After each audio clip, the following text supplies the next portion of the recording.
বলৎকারের শিকার ছোট ছোট বাচ্চারা। আপনি তো কমি মাদ্রাসায় পড়ছেন, তুহিন ভাই তো যথেষ্ট সুন্দর মানুষ।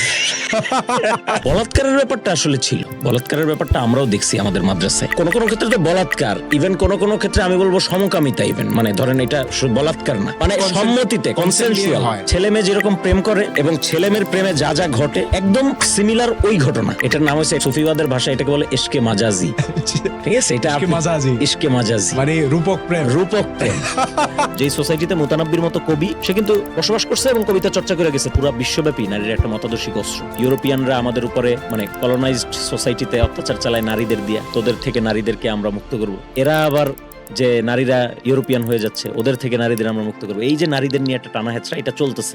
রাসূল করিম সাল্লাল্লাহু আলাইহি ওয়াসাল্লামকে নারীরা প্রশ্ন করতেছে মসজিদে। হ্যাঁ, মসজিদের মধ্যে। এটা কোত্থেকে আসলে? বাংলাদেশের আধুনিক সমাজে, মুসলিম সমাজে তো কল্পনাই করতে পারে। একদম কি নয়া বন্দোবস্ত। আমাদের অভ্যুত্থানের কোন নেতা বলছে এটাকে, এটা যে কি নয়া বন্দোবস্তটা? জামাতের যে কার্স, এই যে অভিশপ্ত একটা রাজনীতি চলতেছে জামাতের দীর্ঘদিন, এই জামাতটা বন্ধ হয়ে যাবে। ঢাকা ভার্সিটিতে সাদিক কায়েম মেয়েদের সাথে ঘোরাফেরা করতেছে। মানে রাজনীতিটা আসলে তখনই শুরু হবে আপনার, যখন আপনি হেয়ার রোডে পদার্পণ করবেন। তখনই মানুষ থেকে তারা দিচ্ছে পড়াশোনা। হ্যাঁ, ছাত্র উপদেষ্টারা যে দুর্নীতিবাজ, এনসিপি যদি বড় হয় জামাত নাই হবে, জামাত যদি বড় হয় এনসিপি দাঁড়াইতে পারবে না। এটা হচ্ছে এখন ইকুয়েশন। আজ ঢাকা ডায়েরি পডকাস্টে কথা বলতে এসেছেন বিশিষ্ট লেখক ও চিন্তক, তরুণ রাজনীতিবিদ তুহিন খান। ভাই আসসালামু আলাইকুম। ওয়ালাইকুম আসসালাম। কেমন আছেন? আলহামদুলিল্লাহ ভালো, আপনি ভালো আছেন? এই তো ভালো আছি। জুলাই গণ অভ্যুত্থানের পর তো তুহিন খান যুবকদের আইডল হয়ে গেছে। হ্যাঁ, টিএসসি তে গেল তুহিন ভাই, তারপরে শাহবাগে গেল তুহিন ভাই, কওমি মাদ্রাসা নিয়ে আলাপ করলো তুহিন ভাই, এনসিপি নিয়ে আলাপ করলো তুহিন ভাই, আওয়ামী লীগ নিয়ে আলাপ করলো তুহিন ভাই, সবখানে তুহিন ভাই। কেন? না, এটা তো ধরেন আমরা, এটা তো হওয়ারই কথা ছিল। ধরেন আমি ধরেন ব্যক্তি হিসাবেও না, আমাদের জেনারেশন, ধরেন আমাদের এই যে জুলাই অভ্যুত্থান, এটা আমি মনে করি একটা জেনারেশনেরও উত্থান। ধরেন আমাদের এইখানে আপনি দেখবেন আওয়ামী লীগের আমলেও রাজনীতি যারা করতেন কিংবা কালচার করতেছেন বা চিন্তা করতেছেন, আমাদের এখানে বড় একটা জেনারেশনাল একটা ইমব্যালেন্স তৈরি হয়েছিল। আমাদের এখানে তরুণ যারা, তারা আসলে উঠে আসতে পারতেছিল না রাজনীতিতে বলেন কিংবা আপনি ধরেন ইয়েতে বলেন। এই যে কোটা আন্দোলন হয়েছে, চাকরি পাচ্ছে না তরুণরা, এটাও আমি মনে করি ওইটারই একটা রিফ্লেকশন, যে চাকরি বা অন্যান্য জায়গাগুলি আসলে দখল করে আছে একটা অন্য জেনারেশন। এই জেনারেশনের ছেলেপেলেদের তো একটা ধরেন আকাঙ্ক্ষা আছে রাজনীতি করার, দেশের দেশ গড়ার, নিজেদের মতো করে দেশটাকে কল্পনা করার। 5 আগস্টের পরে সেইটারই আসলে একটা সুযোগ তৈরি হয়েছে। ফলে ধরেন যে আমাদের তরুণ যারা আছে বাংলাদেশের, যারা কাজবাজ করতেছিল বা যারা করতে ইচ্ছুক বা যাদের ওই ওই ওই প্রতিভাটা আছে, মেধাটা আছে, স্কিলটা আছে, তারা অলমোস্ট সবাই, আপনি যদি দেখেন যে আমাদের এখানে একটা ইয়ে হয়েছে, আমাদের এখানে মানুষের কথা বলার কিংবা ধরেন যে চিন্তা করার, দেশ নিয়ে ভাবার একটা বিস্ফোরণ হয়েছে 5 আগস্টের পরে। তো ওইটা তো আসলে হওয়ারই কথা ছিল। চাকরিটাকে একটা মানে ছোতা বা এক্সকিউজ হিসেবে ব্যবহার করে কিনা, যেমন আপনি শেখ হাসিনাকে পতন ঘটানোর ক্ষেত্রে এর মূলে কিন্তু চাকরি, কোটা, ঠিক তেমনি ভাবে আজকে আমরা এই সময়ে এসে ভারতেও সেম অবস্থা, যে চাকরি আপনি খেয়াল করেন, এবং সেটা নিয়ে রাস্তায় নেমেছে যুবকেরা, এবং তেলাপোকা পার্টি কিন্তু এটা নিয়ে কাজ করছে, চাকরি নিয়ে। তো এটা কি আসলে সরকারকে পতন করার জন্য একটা হাতিয়ার হিসেবে ব্যবহার হয় কিনা? দেখেন, এইটা সব সময় আপনার মনে আছে কিনা, শহীদুল আলম ওই কোটা সড়ক আন্দোলনের সময় 2018-তে আল জাজিরায় যে ইন্টারভিউ দিছিলেন, ওটার জন্য পরে গ্রেফতার হয়েছিলেন, সেখানে উনি আসলে বলছিলেন যে এই যে বাচ্চারা আন্দোলন করতেছে, তার সাথে যে পুরো দেশ একাত্ম হয়ে গেছে, এটা কেন হয়েছে? খালি সড়কের জন্য? সড়কে মানুষ এখনো মারা যাচ্ছে। ধরেন চাকরি, বাংলাদেশে জুলাইয়ের পরে যে চাকরি খুব পাওয়া গেছে সবাই, ব্যাপারটা তো তাও না। তাহলে কেন মানুষ আসলে, এইটা শুধু চাকরি বা শুধু সড়ক এইটার ব্যাপার না। যে কোনো স্বৈরাচারী রেজিমে ধরেন এইরকম ওই বুয়াজিজি যেরকম তার গায়ে আগুন ধরায় দিছে, সেখান থেকে একটা স্পার্ক হয়েছে আরব বসন্ত। কিন্তু জিনিসটা একদিনের না, বা জিনিসটা শুধু ওই কোটা বা চাকরি বা সড়ক এইরকম না। একটা স্বৈরাচারী রেজিমে দীর্ঘদিনের ক্ষোভ জমা থাকে। নাহলে মানুষকে আমরা এখন যত যাবে ব্যাখ্যা করি যে প্রাইভেট ইউনিভার্সিটির ছেলেরা নেমে আসছে, আরো অনেকে নেমে আসছে, এরা নামছে, এটা কোনো মাস্টারমাইন্ড তাদেরকে নামায় নাই, বা তারা যে খুব প্ল্যান করে একজন আরেকজনের সাথে, এইটা অটো ছিল। এই ঐক্যটা অটো হয়ে গেছে, কারণ আপনি যখন একটা অটোক্রেটিক রেজিমের মধ্যে আছেন 15 বছর, এবং তখন আপনি আসলে ডে বাই ডে অনেক কিছুর ভুক্তভোগী, অনেক মানুষ। ফলে এই যে ঐক্যটা, বা ধরেন একটা স্বৈরাচারী রেজিমের বিরুদ্ধে যখন একটা স্পার্ক হয় আন্দোলন, তখন একাত্মতা বোধটা সবার মধ্যে অটো তৈরি হয়ে যায়। যেমন ধরেন আমার মনে আছে জুলাইয়ের সময় বিভিন্ন চায়ের দোকানে যখন বসতাম আমরা, তখন দোকানদাররা, ধরেন দোকানদারদের তো আর ওইভাবে কোনো ইডিওলজি থাকে না, তো দোকানদাররা আলোচনা করতো বা কথা বলতো এইভাবে যে আর কত খাবে, খাইছে 15 বছর, এখন গেলেই ভালো।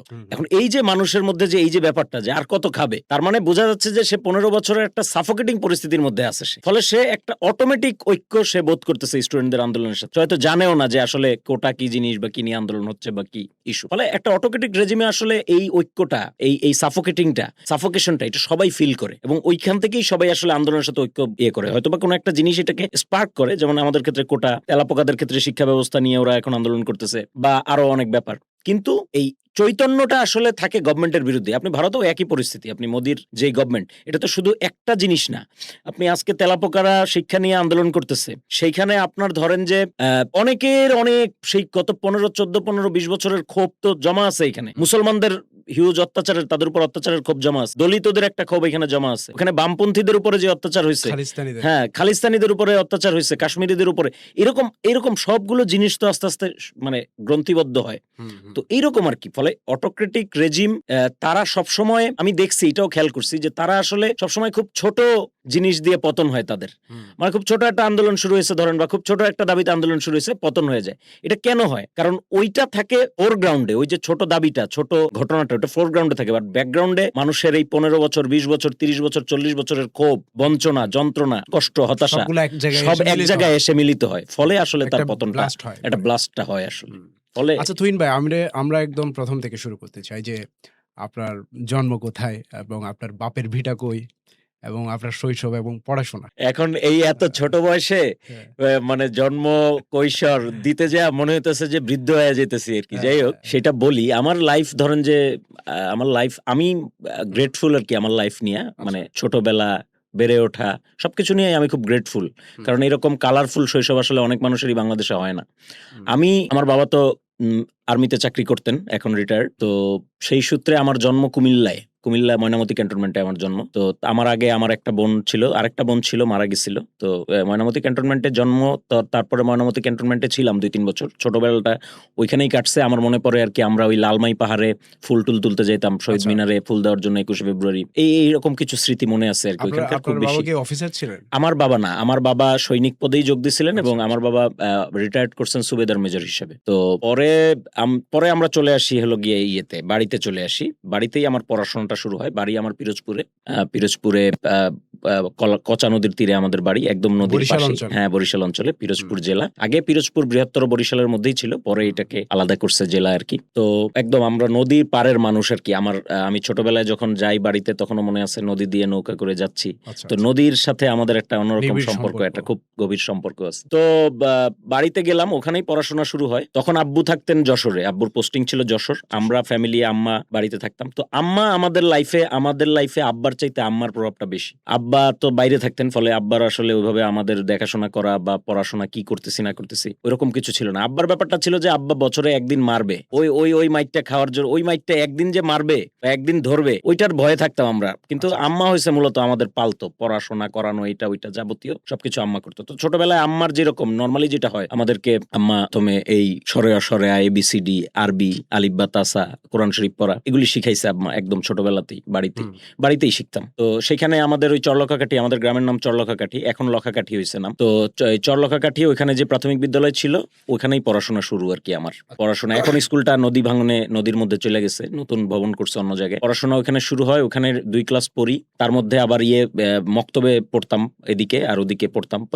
গ্রামের পড়াশোনা সবই পড়ি আর কি একসাথে। বাবা মা তো ধার্মিক না? আমার বাবা মার ব্যাপারটা হয়েছে কি, আমার ধরেন যে ফ্যামিলিতে ওইভাবে ধরেন মাদ্রাসা লাইনের বা ওইভাবে পড়াশোনা করা কেউ নাই। কিন্তু ওনারা সবাই ধার্মিক, মানে ধার্মিক এই অর্থে যে আমার আম্মা ধরেন পর্দা পশিদা করে ছোটকাল থেকেই, ওইভাবেই দেখছি আর কি। গ্রামের মেয়েরা যেভাবে, হ্যাঁ, যেরকম হয়। যদিও আমাদের ফ্যামিলিতে অন্য একটা টুইস্ট আছে, সেটা হচ্ছে যে আমার আম্মা আমার আব্বার চাইতে উচ্চ শিক্ষিত। মানে আমার আম্মা অনার্স পাস, আমার আব্বা ইন্টার পাস। তো আমার আব্বা চাকরিতে চলে গেছে, আম্মা পড়াশোনা করছে। আমার নানার দিকের ফ্যামিলি যারা, ওনারা আর কি পড়াশোনাটা করছেন। আমার নানা জেলা শিক্ষা অফিসার ছিলেন ওই সূত্রে। আর আমার দাদা একেবারেই কৃষক মানুষ, একেবারে কৃষি কাজ করে খাওয়া লোকজন। আমরা একেবারে, মানে আমরা ধরেন ওই এলাকার কি বলে এটাকে, এই পিরোজপুর বরিশাল এলাকার আমরা একেবারে স্থানীয়, আর মানে আমাদের অন্য কোনো ব্লাড নাই। আমরা একেবারে, আপনারা বরিশাল অঞ্চলের ভূমিপুত্র। হ্যাঁ, ভূমিপুত্র আর কি বলতে পারেন, একেবারে স্থানীয়। তো আমার দাদার এটা নিয়ে একটা গর্ব ছিল। আমার দাদা কৃষক মানুষ, কিন্তু উনি বিয়ে করছিলেন আবার ধরেন যে ওই এলাকার, অত্র এরিয়ার সবচেয়ে সুন্দরী একজন নারীকে বিয়ে করছিলেন। তো আমার দাদিরে নিয়ে গ্রামে এখনো কথাবার্তা হয় আর কি। এরকম আমার দাদি খুব সুন্দর ছিলেন যৌবনে, বুড়া কালেও আমার সাথে একটা ছবি আছে।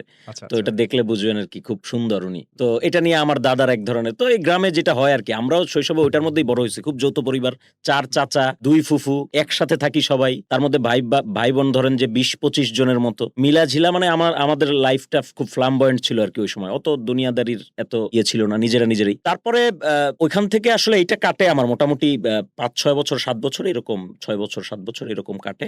তারপরে আমরা নিউক্লিয়ার ফ্যামিলিতে চলে আসি। ওই আমার জয়েন্ট ফ্যামিলি ছিল ওইটা। তারপরে আব্বা যখন একটু এদিকে যশোর, তো তখন আব্বার পোস্টিং ছিল, আব্বা যখন কোয়ার্টার, তখন আমরা যশোর যাই নাই কারণ আব্বা কোয়ার্টার পাই নাই তখন। আব্বা যখন কোয়ার্টার পায় তখন আমরা যশোর চলে আসি ফ্যামিলি সহ। তখন আমার ছোট বোন হয় নাই, আমরা 2 ভাই বোন তখনও। যশোর আসার পরে আমাদের বেসিক্যালি নিউক্লিয়ার লাইফটা শুরু হয়, নিজেদের লাইফ আর কি। তখন ওই জয়েন্ট ফ্যামিলি থেকে বিচ্ছিন্ন। তো ক্যান্টনমেন্টের লাইফটা ছিল আসলে কি বলবো, এটা অনেকটা ধরেন যে এটা যারা ক্যান্টনমেন্টে থাকছে তারা বুঝবে আর কি। এটা অনেকটা পাইনসা লাইফ, কিন্তু মজার লাইফ। পাইনসা লাইফ এই জন্য যে মানে ধরেন ওই একই লোকজন, একই বন্ধু বান্ধব, একটা ক্যান্টনমেন্ট তো বুঝেনি, একটা ঘেরাও দেয়া এলাকা। কিন্তু মজার বলবো এই জন্য যে ধরেন পরিবেশ একটা বড় ব্যাপার। মানে ধরেন আমরা এই যে ঢাকা শহরে এখন আমি ধরেন যাত্রাবাড়িতে থাকি, এখানে একটা খেলার মাঠ নেই। আপনি তো যাত্রাবাড়ি গেছেন নিশ্চয়ই।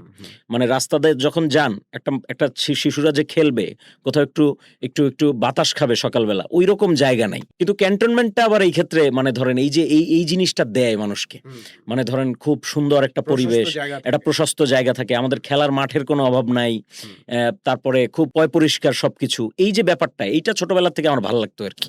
তো ওইটা ধরেন মানে ওইটা আবার আমার মধ্যে এক ধরনের ধরেন লেখালেখির যে ইন্সপিরেশনটা, সেইটা আবার ওইখান থেকে অনেকটা আসছে। আমি ধরেন দীর্ঘ সময় মানে কি বলে এটাকে, স্কুলের পরে একা থাকতাম, একা কাটাইতাম ওইখানে। দেখা গেছে যে মাঠে বসে থাকতাম, খেলাধুলা করতে করতে ক্লান্ত হয়ে বসে থাকতাম। তো ওইটা এমন একটা, তখন তো ফেসবুক এত কিছু ছিল না। আমরা তো ধরেন ওই যারা বন্ধু বান্ধব এরাই দুনিয়া, এর বাইরে দুনিয়া নাই। তো ধরেন তখন বসে ভাবতাম নানান কিছু, কি করব, মানে বিনোদনের কিছু নাই, বই পড়তাম। আর ওইটা তো এমন একটা, আপনি যখন এরকম শান্ত জায়গায় যান, এরকম যে জায়গায় মানুষ কম, জায়গা অনেক বেশি, তখন কিন্তু আপনার মধ্যে মানে ভাবুকতা ভর করে আর কি। মফস্বলের ছেলে পেলেদের মধ্যে যে ভাবুকতা ভর করে আর কি। তো ওইখান থেকে হলো গিয়া লেখালেখি, বই পড়াপড়ি, এগুলা শুরু আর কি ওই ক্যান্টনমেন্টে থাকা অবস্থায়। তারপরে ঘাটাইল চলে আসলাম। ঘাটাইল আসার পরে বেসিক্যালি আমি হলো গিয়ে আপনার মাদ্রাসায় যাই, কমি মাদ্রাসায়। এটা কি আপনার বাবার ইচ্ছায় যান নাকি আপনি না, আমার নিজের থেকে। আমার তো তখন ধরেন যে বোধ বুদ্ধি কিছুই নাই, মানে নিজের থেকে না। এটা হলো আমার দাদির মান্যত ছিল। আচ্ছা, আমার দাদির মান্যত ছিল যে এই ছেলে হইলে হাফেজি পড়াবে, তো ভালো আলেম বানাবে, হ্যাঁ আলেম বানাবে, হাফেজি পড়াবে। তো এইটা মান্যত ছিল। তো আমার বাবা এই মান্যত নিয়ে দীর্ঘদিন আর কি খুব বেশি গা করে নেই আর কি, যে করছে মা মান্যত, ওটা আর কি করার আছে। তো পরে হঠাৎ করে একদিন, আমি তখন ক্লাস 4-এ আর কি, তো তখন হঠাৎ একদিন আব্বা আসলেন। আব্বার ওখানে আবার ইউনিট গুলাতে, ওই আপনার ক্যান্টনমেন্টের ইউনিট গুলোতে আরটি থাকে, রিলিজিয়াস টিচার, যে নামাজ টামাজ পড়াই এটা করে। তো এরকম আরটি ছিলেন একজন। ওই আরটির সাথে, আরটির ছেলে হলো একটা মাদ্রাসায় পড়তো আর কি ওইখানে। ওনার সাথে আলাপে আব্বা ওই মাদ্রাসার কথা জানেন এবং পরে বাসায় এসে আমারে বলেন যে তোরে মাদ্রাসায় দিয়ে দিব। তো পরে আমি বললাম যে তাইলে স্কুলের টিসি মিসি নেওয়া বা ফর্মালিটি, আমার তখন ক্লাস 4-এর ক্লাস মাত্র শুরু হয়েছে, আমরা যশোর থেকে ঘাটাইল মুভ করছি মাত্র। তো পরে বললো যে টিসি মিসি লাগে না কমি মাদ্রাসায়, তুই চল, এটা টিসি পরে নিমুনি বা না নিলেও সমস্যা নেই। তো পরে ওই দিনই আব্বা হলো আমার জন্য পাঞ্জাবি টাঞ্জাবি বানাইলো 2 সেট, বানায়া ট্রাঙ্ক নিয়ে মাদ্রাসায় চলে গেলাম। তো মাদ্রাসায় যাওয়ার পরে যেটা হইলো সেটা হচ্ছে যে ওখানে মাদ্রাসা ছুটি, তখন রোজার মাস তো মাদ্রাসা ছুটি থাকে, বন্ধ থাকে, 1 সপ্তাহ পরে খুলবে। তো হুজুররা বলল যে আপনি তাহলে 1 সপ্তাহ পরে আসেন, এখন তো মাদ্রাসা বন্ধ। তো পরে হ্যাঁ, তো পরে আমার আব্বা বলতেছে যে না, পোলা নিয়ে আসছি আল্লাহর রাস্তায়, এখন আপনাদের কাছেই থাকবে, এখন আর কোনো মানে ব্যাক নাই, কোনো গো ব্যাক নাই, রাইখা এই জায়গায়। তো আমি ছুটির মধ্যে 1 সপ্তাহ থাকলাম মাদ্রাসায়। এইটা কি বলে নাই যে আমরা মানে আমার ছেলেকে আপনাদেরকে দিয়ে দিলাম, মাংস আপনাদের হাতে, ওই রকমই আর কি কিছু একটা। মানে আমার আব্বা যেটা বলতো সেটা হচ্ছে যে উপরে আল্লাহ নিচে আপনি, এটা বলতো আর কি আমার আব্বা। তো এটা ওই মাদ্রাসায় বলছে। পরে আমি ঢাকা এক মাদ্রাসায় ভর্তি হয়েছি, সেখানেও হুজুরদেরকে এইটাই বলছে আব্বা। তো ওইটাই আর কি, আব্বা আর আমাকে নিবে না বাসায়। তো আমি থাকলাম 1 সপ্তাহ থাকে, ভালো হয়েছে। হেফসখানা না, মক্তবে, নাজেরা আর কি। মানে নাজেরা বলতে ওটা হেফসখানা না, মানে ধরেন হেফসখানা তো আপনি হেফস শুরু করে দিলেন, তার আগে ওই যে কায়দা সিপারা, ওইটা আর কি। হ্যাঁ, ওইটা মক্তব বলে আর কি, ওটা আলাদা ছিল, নাজেরা বিভাগ বলে আর কি। হ্যাঁ, ওইখানে ভর্তি হইলাম। তো ভর্তি হয়ে ১ সপ্তাহ থাকলাম ওইখানে। মানে ওইটা আবার একেবারেই ধরেন যে কিরকম বলে, এই ঘাটাইল ক্যান্টনমেন্ট থেকে একটু দূরে, একটু শহরতলির আগে, গ্রামীণ পরিবেশ বলতে পারেন আপনি। ২ সাইডে ধান ক্ষেত, বিশাল বড় বড় ধান ক্ষেত, মাঝখানে একটা মাদ্রাসা। তো আমরা ওইখানে আমার লাইফটা ধরেন শুরু হইলো। শুরুতে অনেক প্যারা হইতো, কান্নাকাটি করতাম। সকালবেলা ঘুমের থেকে উঠতে পারতাম না। এই সমস্যা আমার এখনো, ঘুমের থেকে উঠতে পারি না সকালবেলা। তো তখনও এটা হইতো, পরে আস্তে আস্তে ঠিক হয়ে গেছে। তো ওই লাইফটা যদ্দূর মনে পড়ে আর কি, ওই লাইফের ২-১টা জিনিস সিগনিফিকেন্টলি মনে পড়ে আর কি। এক হচ্ছে যে আমি ধরেন ভালো ছাত্র ছিলাম, মানে সব পরীক্ষায় টপ করছি। আমার ওইখানে বেশি দিন থাকতে হয় নাই। নাজেরায় ছিলাম ৩ মাস না ৪ মাস, পরে হেফজখানায় চলে আসছি। ওইখানকার ইন্টারেস্টিং ব্যাপার যেটা আমার মনে পড়ে, ২টা ব্যাপার। একটা হয়েছে যে ধরেন একদিন হঠাৎ করে মানে মারামারি করতে যায় একজনের সাথে, পা কাইটা গেছে আমার। এক জায়গায় পইরা টিনের মধ্যে পা কেটে গেছে। তো আমি কি করব, কান্নাকাটি করতেছি। হুজুরের আব্বা আম্মারে কল দিছে। আব্বা আম্মা ওই দিন কোনো একটা কারণে বিজি, আব্বাও বিজি আম্মাও বিজি। তো ওনারা বলছে যে সন্ধ্যায় আসবে। ঘটনা সকালের দিকে 11টা-12টার দিকের ঘটনা। তো আমার খুব জিদ উঠছে যে মানে আব্বা আমার আম্মা আমার পা কেটে গেছে, ওনারা আসে না, মানে কেন আসবে না ওনারা, মানে আমার জিদ উঠে গেছে। পরে আমি হলো আমার বন্ধু বান্ধব ২-১টারে নিয়ে আমি নিজেই মেডিকেলে যা, মানে পায়ে ব্যান্ডেজ করে আমি নিজেই চলে আসছি। তো পরে আব্বা আম্মা তো খুব অবাক যে কিরে তুই তো এরকম নিজে কোনো কাজ করস না, তোরে কাপড়টাও ধুয়া দিতে হয় তোর, তুই এরকম কবে শিখলি বা কি। তো পরে আমি টের পাইলাম যে যখন ছুটি হইতো, আমার বাসা কাছেই ছিল, আমি বাসায় যাইতাম না, মাদ্রাসায় থাকতাম। তো ওই সময় থেকে আমি আমার মধ্যে একটা ইন্ডিপেন্ডেন্স টের পাইছি আর কি। মানে ধরেন বাসার থেকে যখন আমি চলে আসলাম, এরপরে এই যে এই পরিবেশটার মধ্যে থাকতে নিজের কাজ নিজে করা, নিজের কাপড়টা নিজে, আত্মনির্ভরশীলতা, একটা ইন্ডিপেন্ডেন্স, ওইটা আমি খুব ফিল করতাম এবং এটা আমি এনজয়ও করতাম। আমার মধ্যে কোনো ঘরের প্রতি টান আস্তে আস্তে কমছে আর কি। আমি যত এই দিলাম ঘরের প্রতি অত টান নাই আর কি, যে মানে বাবা মার সাথে আমি নর্মাল আসি, ঠিক আছে সবই, কিন্তু নিজের কাজ নিজে করার একটা ব্যাপার। আরেকটা জিনিস সিগনিফিকেন্টলি যেটা হয়েছে সেটা হচ্ছে আমার মধ্যে মানুষের সাথে মেশামেশির একটা ব্যাপার আমি দেখছি যে বাড়ছে আর কি ওই সময়। সেটা হচ্ছে ধরেন প্রচুর পোলাপান তো পড়াশোনা করতো ওইখানে। তো আমি যেটা হইতো যে বাসার থেকে খাবার দাবার আসলে আমরা শেয়ার করতাম। ওই এলাকার স্থানীয় যারা, ঘাটাইলের স্থানীয় যারা, ওরা আবার ঝাল খায় প্রচুর, তরকারিতে ঝাল দিয়া লাল বানায় ফেলায়। তো আমি এই ঝাল জিনিস খাইতাম নানান জনের। ওই স্থানীয় যারা, ওরা খাবার দাবার নিয়ে আসতো, আমার খাবার ওদেরকে দিয়া ওদের কাছ থেকে খাবার নিয়ে খাইতাম, ওদের বাড়িতে যাইতাম। ধরেন অনেকের বাড়ি কাছাকাছি জায়গায়, ধান ক্ষেত পার হইলেই অনেকের বাড়ি। তো ওই লাইফটা আমার মধ্যে একটা, ধরেন ওই ক্যান্টনমেন্টের মধ্যে আমি যে ছিলাম, একটা বদ্ধ পরিবেশে, এটা কি বলে, এটা সিভিল সোসাইটিতে থাকার যে অভিজ্ঞতা, ওইখান থেকে বাইরে বের হয়ে ধরেন মানে নানান ধরনের মানুষের সাথে মিশামিশি করার যে একটা ব্যাপার, এবং মানে সেটা ধরেন যে একদম ন্যাস্টি লোকজনের সাথে মিশামিশি করার যে একটা ব্যাপার, একদম ভালো লোকজন, একদম খারাপ লোকজন থাকে না সোসাইটিতে। ধরেন হয় কি, আমাদের বাবা মা তো আমাদের সবসময় বলে যে ওই বাজে ছেলেপেলের সাথে মিশবি না, পড়াশোনায় যারা ভালো না ওদের সাথে মিশবি না। কিন্তু ওইখানে যাওয়ার পরে আমার মনে হয়েছে যে মানুষের মধ্যে আসলে সবসময় কোনো না কোনো একটা ভালোর সম্ভাবনা রয়ে যায়। একটা ছেলে চুরি করছে, ওই ছেলেটার সাথে আমার পরে অনেক বন্ধুত্ব হয়ে গেছে। মানে আমার ট্রাঙ্ক থেকে চুরি করছে সে আমার খাবার, কিন্তু ওই ছেলেটার সাথে আমার পরে মানে খুবই গভীর ফ্রেন্ডশিপ হয়ে গেছে। এটা তো মানে ন্যাচারালি সম্ভব না, বাট ওই জিনিসটা আর কি আমার মধ্যে, এই ২টা জিনিস আমার সিগনিফিকেন্টলি মনে পড়ে যেটা ওই সময় হয়েছে আর কি। তো এই গেল। এরপরে ওখান থেকে ওই হেফজ শেষ করলাম। হেফজ খুব বেশি সময় লাগে নাই আমার, ১.৫ বছরের মতো লাগছে, ২ বছর পুরা লাগে নাই আর কি। তার মধ্যে বেফাক পরীক্ষা দিলাম। তখন তো আমাদের ওই ঘাটাইলে মধুপুরে ওইখানে ছিল, মধুপুরে কেন্দ্র ছিল, যে বেফাকুল মাদারিসিল আরাবিয়া, হেফজখানা একটা পরীক্ষা হয়। তো সেখানে ভালো রেজাল্ট করলাম। তখন ওই সময়কার অভিজ্ঞতা আবার মানে অনেক ইন্টারেস্টিং অভিজ্ঞতা আছে, সেগুলো হয়তো আলাপে হয়তো কিছু আসবে। মানে ধরেন হেফজখানার লাইফ কিরকম। আপনি কওমি মাদ্রাসায় পড়েছেন, আমরা মানে এবারের সেগমেন্টটা আমরা চাচ্ছি কওমি মাদ্রাসা কেন্দ্রিক একটু বেশি আলাপ হোক, কারণ রিসেন্টলি বাংলাদেশে একটা বয়ান সৃষ্টি হয়েছে যে কওমি মাদ্রাসায় অনেক ধরনের অপতৎপরতা হয়, বিশেষ করে ছাত্রদের উপর নির্যাতন হয়, তাদের উপর অমানসিকভাবে মারামারি হয়, বিশেষ করে তারা পড়াশোনাতে গাফলতি করলে শিক্ষকরা বেত্রাঘাত করে অমানবিকভাবে। এই ধরনের কিছু ভিডিও আসতেছে, আবার কেউ কনস্পিরেসিও করতেছে, এটাও স্পষ্ট কোনো পক্ষ।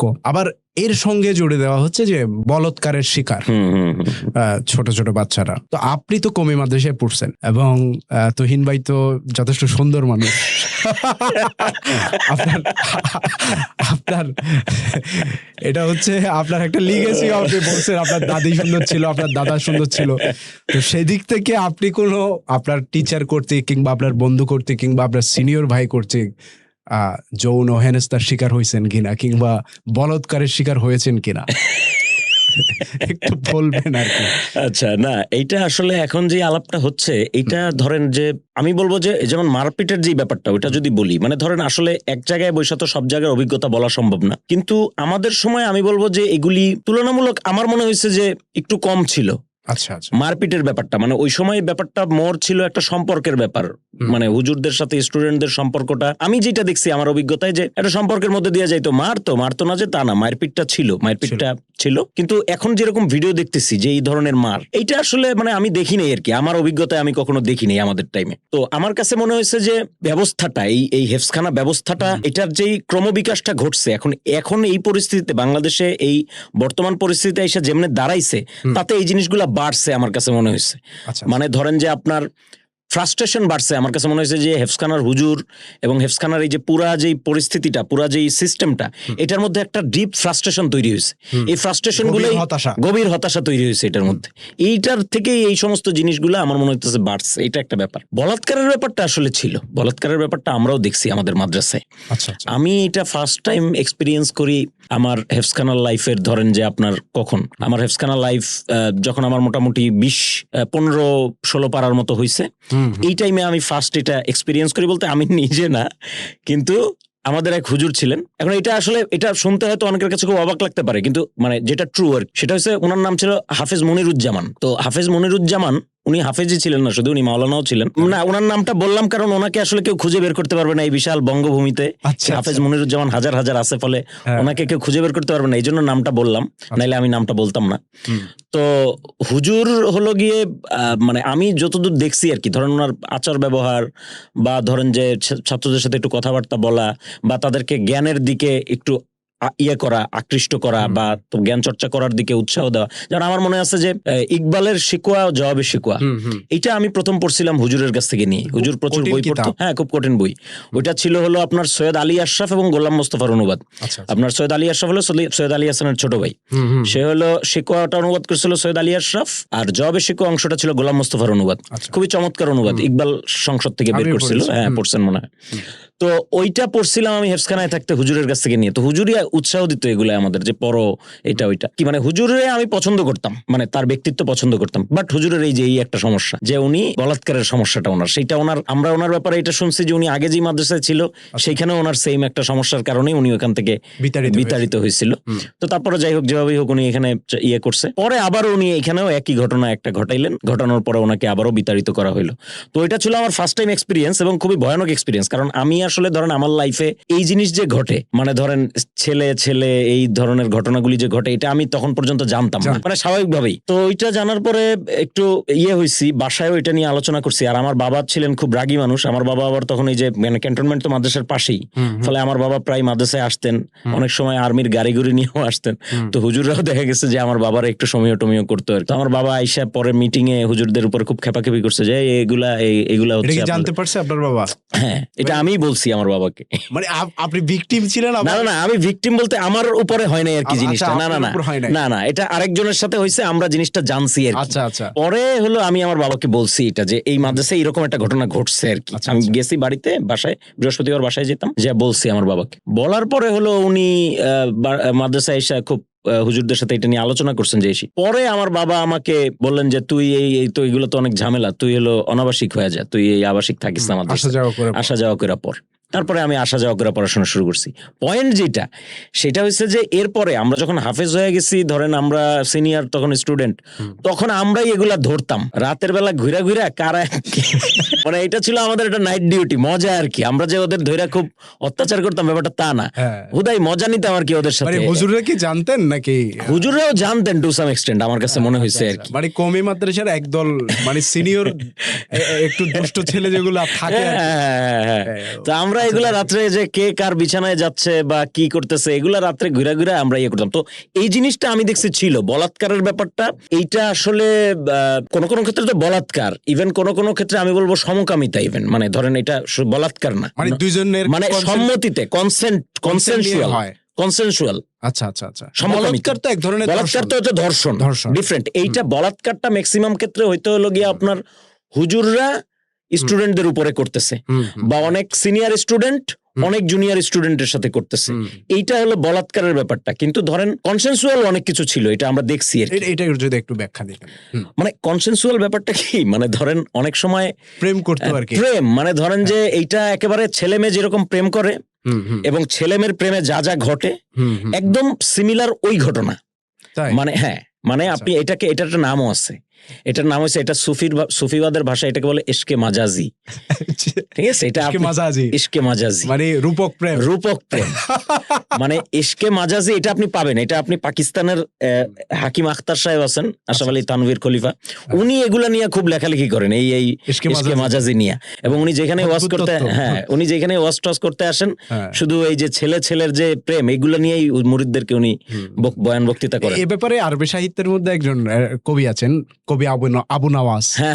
উনিও কিন্তু এই ব্যাপারে লিখেছেন। কবি আবু নওয়াজের আছে। ইভেন ধরেন আমি আপনাকে বলি, এটাকে শৈল্পিক রূপ দিছে। হ্যাঁ, মানে ইভেন সুফিবাদের মধ্যে এই জিনিসটা আসছে, ধরেন যে এটার একটা কারণ আছে, আসার একটা কারণ। মানে সুফিরা যে এই জিনিসগুলো নিয়ে এটার কারণ আছে। কারণটা হচ্ছে আপনার কিতাবুজ জাহরা নামে একটা বই আছে, এটা লিখছিলেন হলো দাউদ জাহেরি নামে একজন ভদ্রলোক আছে। দাউদ জাহেরি, জাহেরি মাযহাব, পঞ্চম মাযহাব, ওইটার প্রতিষ্ঠাতা। জাহেরি মাযহাব তো সম্ভবত শিয়ারা ফলো করে না, জাহেরি মাযহাব এটা জাফরি, ওটা হলো জাফরি, এটা হলো জাহেরি মানে আক্ষরিক। এবং জাহেরিরা পরে সালাফিরা হলো ওই জাহেরিদের সাথে অনেক কিছু মিলে সালাফিদের।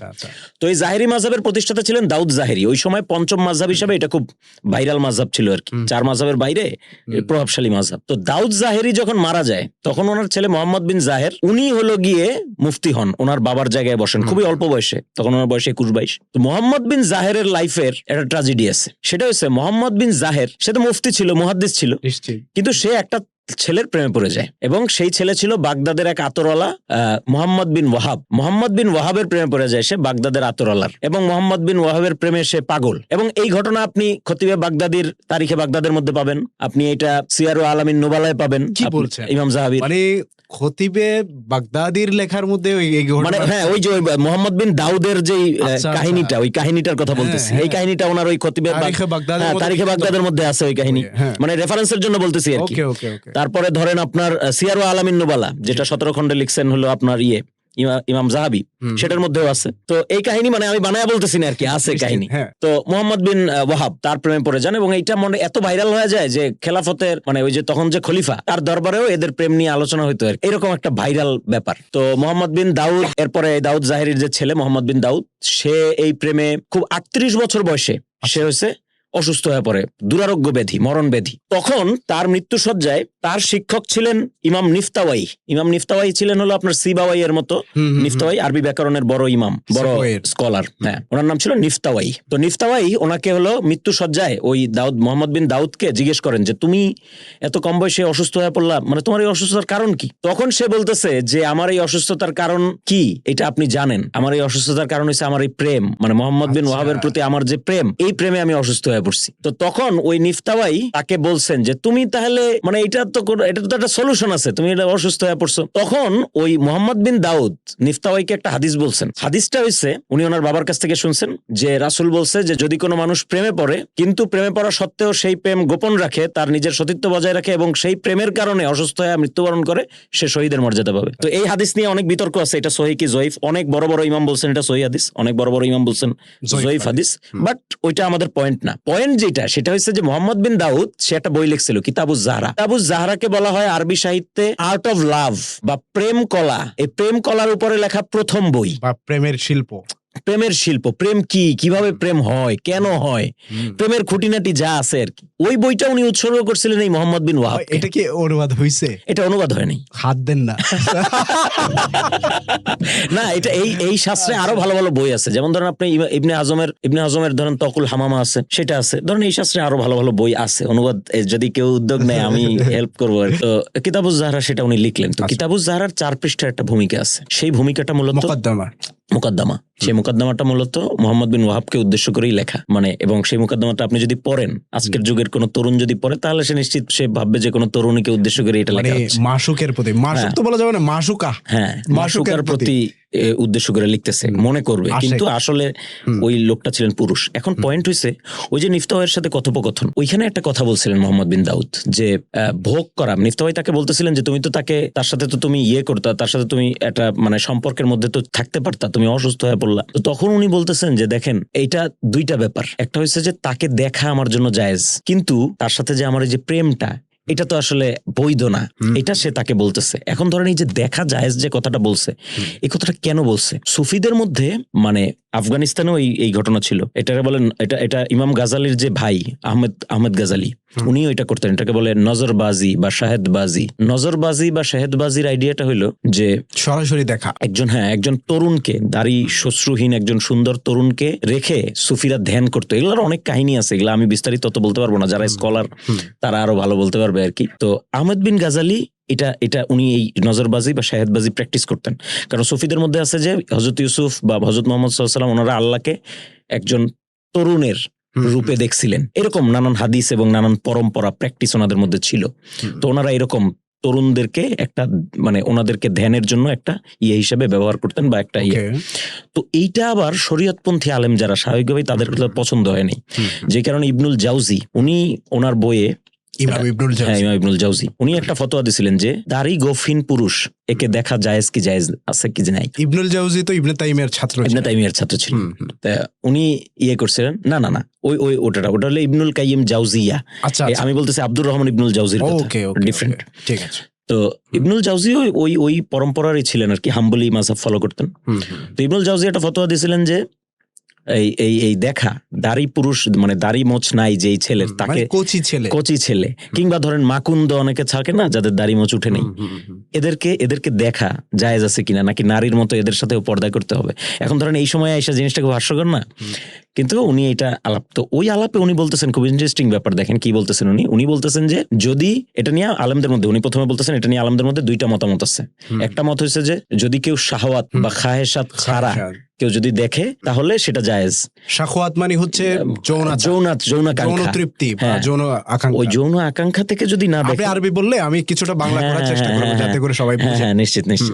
তো ধরেন ওইটা যদি খাহেসাত ছাড়া দেখে তাহলে জায়েজ, কিন্তু যদি খাহেসাত সহ তাকায় তাহলে এটা জায়েজ নাই। ইবনুল জাউজি এইটা লেখা এরপরে উনি লিখতেছেন যে আমার মত হইছে একেবারেই জায়েজ নাই, কোনোভাবে দেখাই জায়েজ নেই। কারণ শরীয়তের আলেম, কারণ উনি বলতেছেন যে এইরকম কোন ছেলের দিকে কেউ তাকাবে আর তার মধ্যে যৌনাকাঙ্ক্ষা জাগ্রত হবে না, এটা অসম্ভব, হইতেই পারে না। তার মানে হইছে ওনারা মনে করতেন যে এইরকম পুরুষ এদের সাথে যে যৌনাচার, এইটাকে ওনারা নারীর প্রতি আমাদের যে যৌনাকাঙ্ক্ষা, ওই রকম একটা যৌনাকাঙ্ক্ষাই ওনারা মনে করতেন। মানে ওই রকম একটা নরমালাইজ ব্যাপার ওনারা ওই সময় মনে করতেন, বা ওই সময় এটা এইরকম হয়ে গেছিল। আচ্ছা, যে ওনারা মনে করতেন যে এখন যে জিনিসটা চলছে এটা কিন্তু খুবই একাডেমিক ব্যাপার ছিল একটা সময়।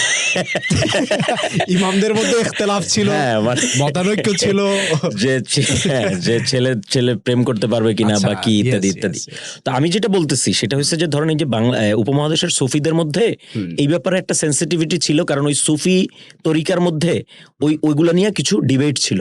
আমি আপনাকে ডেফিনেটলি কিছু রেফারেন্স দিলাম, আরো আমি আপনাকে রেফারেন্স দিতে পারবো। যেমন আমি আহমদ ইবনুল গাজালির কথা বললাম, আহমদ নাজারবাজি বা শাহেদবাজি, আপনি যদি এটা নিয়ে রিসার্চ করেন তাহলে আপনি পাবেন সুফিদের মধ্যে প্র্যাকটিসটা কি ছিল আসলে। এইটা একটা ছিল, এটা একটা ব্যাপার। তো এখন ধরেন কওমি মাদ্রাসায়, বাংলাদেশের কওমি মাদ্রাসাগুলায় যে বলাৎকার হয়, এই এগুলা হয় বেসিক্যালি কয়েকটা কারণে। একটা তো হইছে আপনার ধরেন বাংলাদেশের কওমি মাদ্রাসাগুলা প্রাতিষ্ঠানিকভাবে একেবারেই প্রান্তিক, মানে আপনি যে কোনো বিচারে বলেন প্রান্তিক। মানে ধরেন এইখানে কোনো রুলস রেগুলেশনস নাই, এইখানে যারা পড়াশোনা, যেমন আমি যখন কওমি মাদ্রাসায় পড়তাম আমার ফ্যামিলিতে আলাপটা কি ছিল যে এই ছেলে করবে কি বড় হয়, স্বাভাবিক, মানে তারা যেভাবে দুনিয়াটাকে দেখে। তো একেবারেই ধরেন ওই কি করবে সে, সমাজে তার জায়গাটা কই হবে সেইটার কোনো গ্যারান্টি নাই। সে তো সমাজে খুবই নিচু একটা জায়গায় বসবাস করে, সেখানে গভর্নমেন্টের হাত নাই, সেখানে কারো কোনো কিছু নাই, কোনো তদারকি নাই, কোনো নজরদারি নাই। অর্থাৎ পরিবেশটাকে আপনি ডেসক্রাইব করতে পারেন কাইন্ড অফ একটা আদিম পরিবেশ হিসেবে, যেখানে আসলে কোনো ল নাই, কোনো রেগুলেশন নাই, কোনো রুলস নাই, কিচ্ছু নাই। আপনি ঢাকার মাদ্রাসাগুলা দেখলে হয়তো অনেকে বলবে যে আমি অতিরঞ্জিত করতেছি, আপনি ঢাকার বাইরে যান, আরো খারাপ অবস্থা। তো সেইটা আসলে আমাদের এইটা একটা বড় কারণ এই বলাৎকার গুলার পিছনে। আরেকটা বড় কারণ হয়েছে আপনার, এরা তো ধরেন যে মানুষ তো মানে মানবীয় যেই ব্যাপার স্যাপার, এই যে এরা একটা যেইভাবে এরা থাকে, বসবাসের যেই তরিকাটা, ধরেন এই হুজুররা, ওনারা বউ বাচ্চা ছাড়া, এরকম হুজুরও আমি দেখছি যে 1 বছর 1.5 বছর 2 বছর পইরা আছে। এটা তো অমানবিক, আমি মনে করি এটা অমানবিক। মানে এটা কোনো মানবিক ইয়ের মধ্যে পড়ে না, মানে মানবিক কোনো ইয়ের মধ্যে পড়ে না। মানে এইভাবে একটা মানুষ যদি পইরা থাকে, করবে কিসে? ঠিক আছে, এখন এইটা বইলে আমি এই বলাৎকারকে লঘু করতেছি না। মানে বলাৎকার তো শাস্তিযোগ্য অপরাধ বলাৎকার। এবং আপনি যদি মানে, আমি জানি না, সমকামিতা নিয়ে অনেক ধরনের ডিবেট আছে। বাংলাদেশের আইনে সমকামিতা সম্ভবত শাস্তিযোগ্য অপরাধ, আমি যতদূর জানি আর কি। তো সেই জায়গা থেকে ধরেন যে একটা ব্যাপার, এক ধরনের পার্সপেক্টিভ। কিন্তু ডেফিনেটলি এই বলাৎকারের যেই কেসগুলা, সিনগুলা, এগুলা এখন আইসা ধরেন সোশ্যাল মিডিয়ার কারণে অনেক বেশি ভাইরাল হয়ে পড়ছে। এবং এই দেখেন, এরা যে আসলে একটা প্রান্তিক সমাজে বসবাস করে, তার একটা উদাহরণ হচ্ছে এরা নিজেরাই নিজেদের এই সমস্ত বলাৎকারের কাহিনী টিকটকে ছাড়তেছে। মানে দেখছেন তো আপনি কয়েকদিন আগে, আপনি দেখছেন কিনা আমি জানি না। সমস্যা এটা আছে, মানে সাইকোলজিক্যাল দিক, মানে এটা প্রচার করছে কেন তার জিনিসটা, এটাতে আনন্দ কি? মানে এটা কি ভাইরাল হইলে পরে কয়েকটা ডলার জমবে, এটা একটু ভালো, মানে টাকা পয়সা রেভিনিউ কামাইতে পারতেছে, এরকম কিছু না? আমি আসলে জানি না, মানে হইতে পারে। ধরেন এখন তো অনেকে অদ্ভুত অনেক কিছু করে ভাইরাল হচ্ছে। এরা তো আর, এদের তো আর ধরেন যে লাইফে অন্য কিছু নাই, তো ধরেন ওইটারই মানে এরা ক্লাসে কি করতেছে না করতেছে স্টুডেন্টদের সাথে, এগুলো নিয়েই ভাইরাল হওয়ার একটা আকাঙ্ক্ষা। হয়তো বা এরা বুঝেও না যে এই সোশ্যাল মিডিয়া অ্যালগরিদম কিভাবে কাজ করে। ইভেন আমার তো ধারণা যে ধরেন এই টাঙ্গাইলের অজপাড়া গায়ের একটা মাদ্রাসায় বসে আছে যে লোকটা, সে জানেই না সে যে একটা ভিডিও ছাড়ছে 5 মিনিটে, সে মনে করতেছে কি যে একটা ভিডিও ছাড়ছি, নিজেরা মজা করতেছি। সে জানেই না এই ভিডিও ঢাকায় এই ভিডিও নিয়ে কি চলতেছে।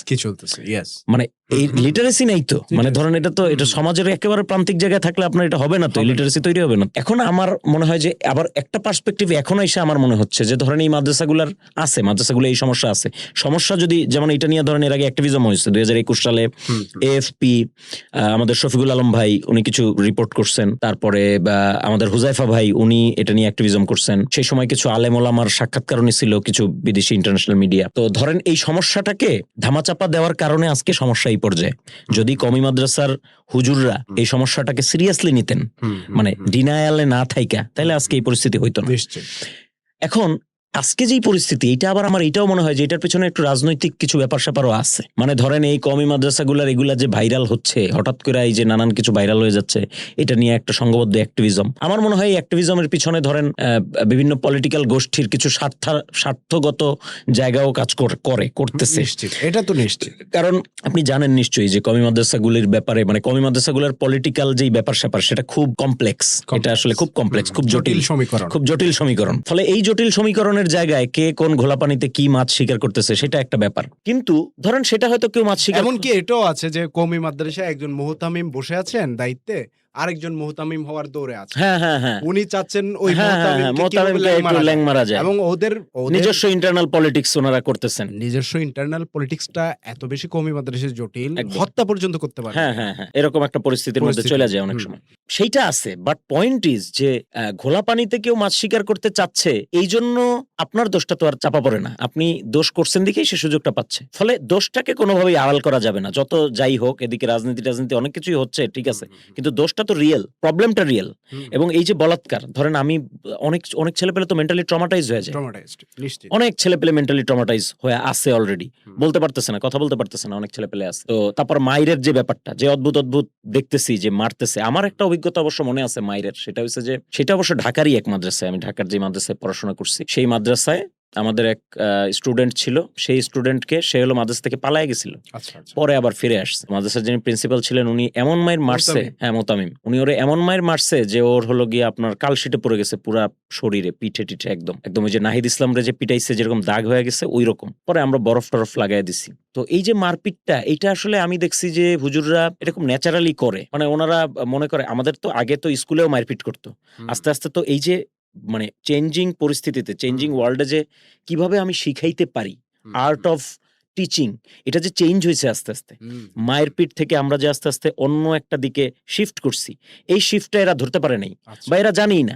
কারণ এরা তো পড়ে আছে হলো গিয়া মানে অন্য এক যুগে, অন্য এক প্রান্তিক সমাজে পড়ে আছে। ফলে সোসাইটিতে যে আসলে মানুষকে আপনি কিভাবে শিখাবেন, মানুষকে আপনি কিভাবে একটা জিনিস দিবেন, পাস করবেন, এটার অনেক পদ্ধতি আছে। এর মধ্যে মায়ের একটা পদ্ধতি।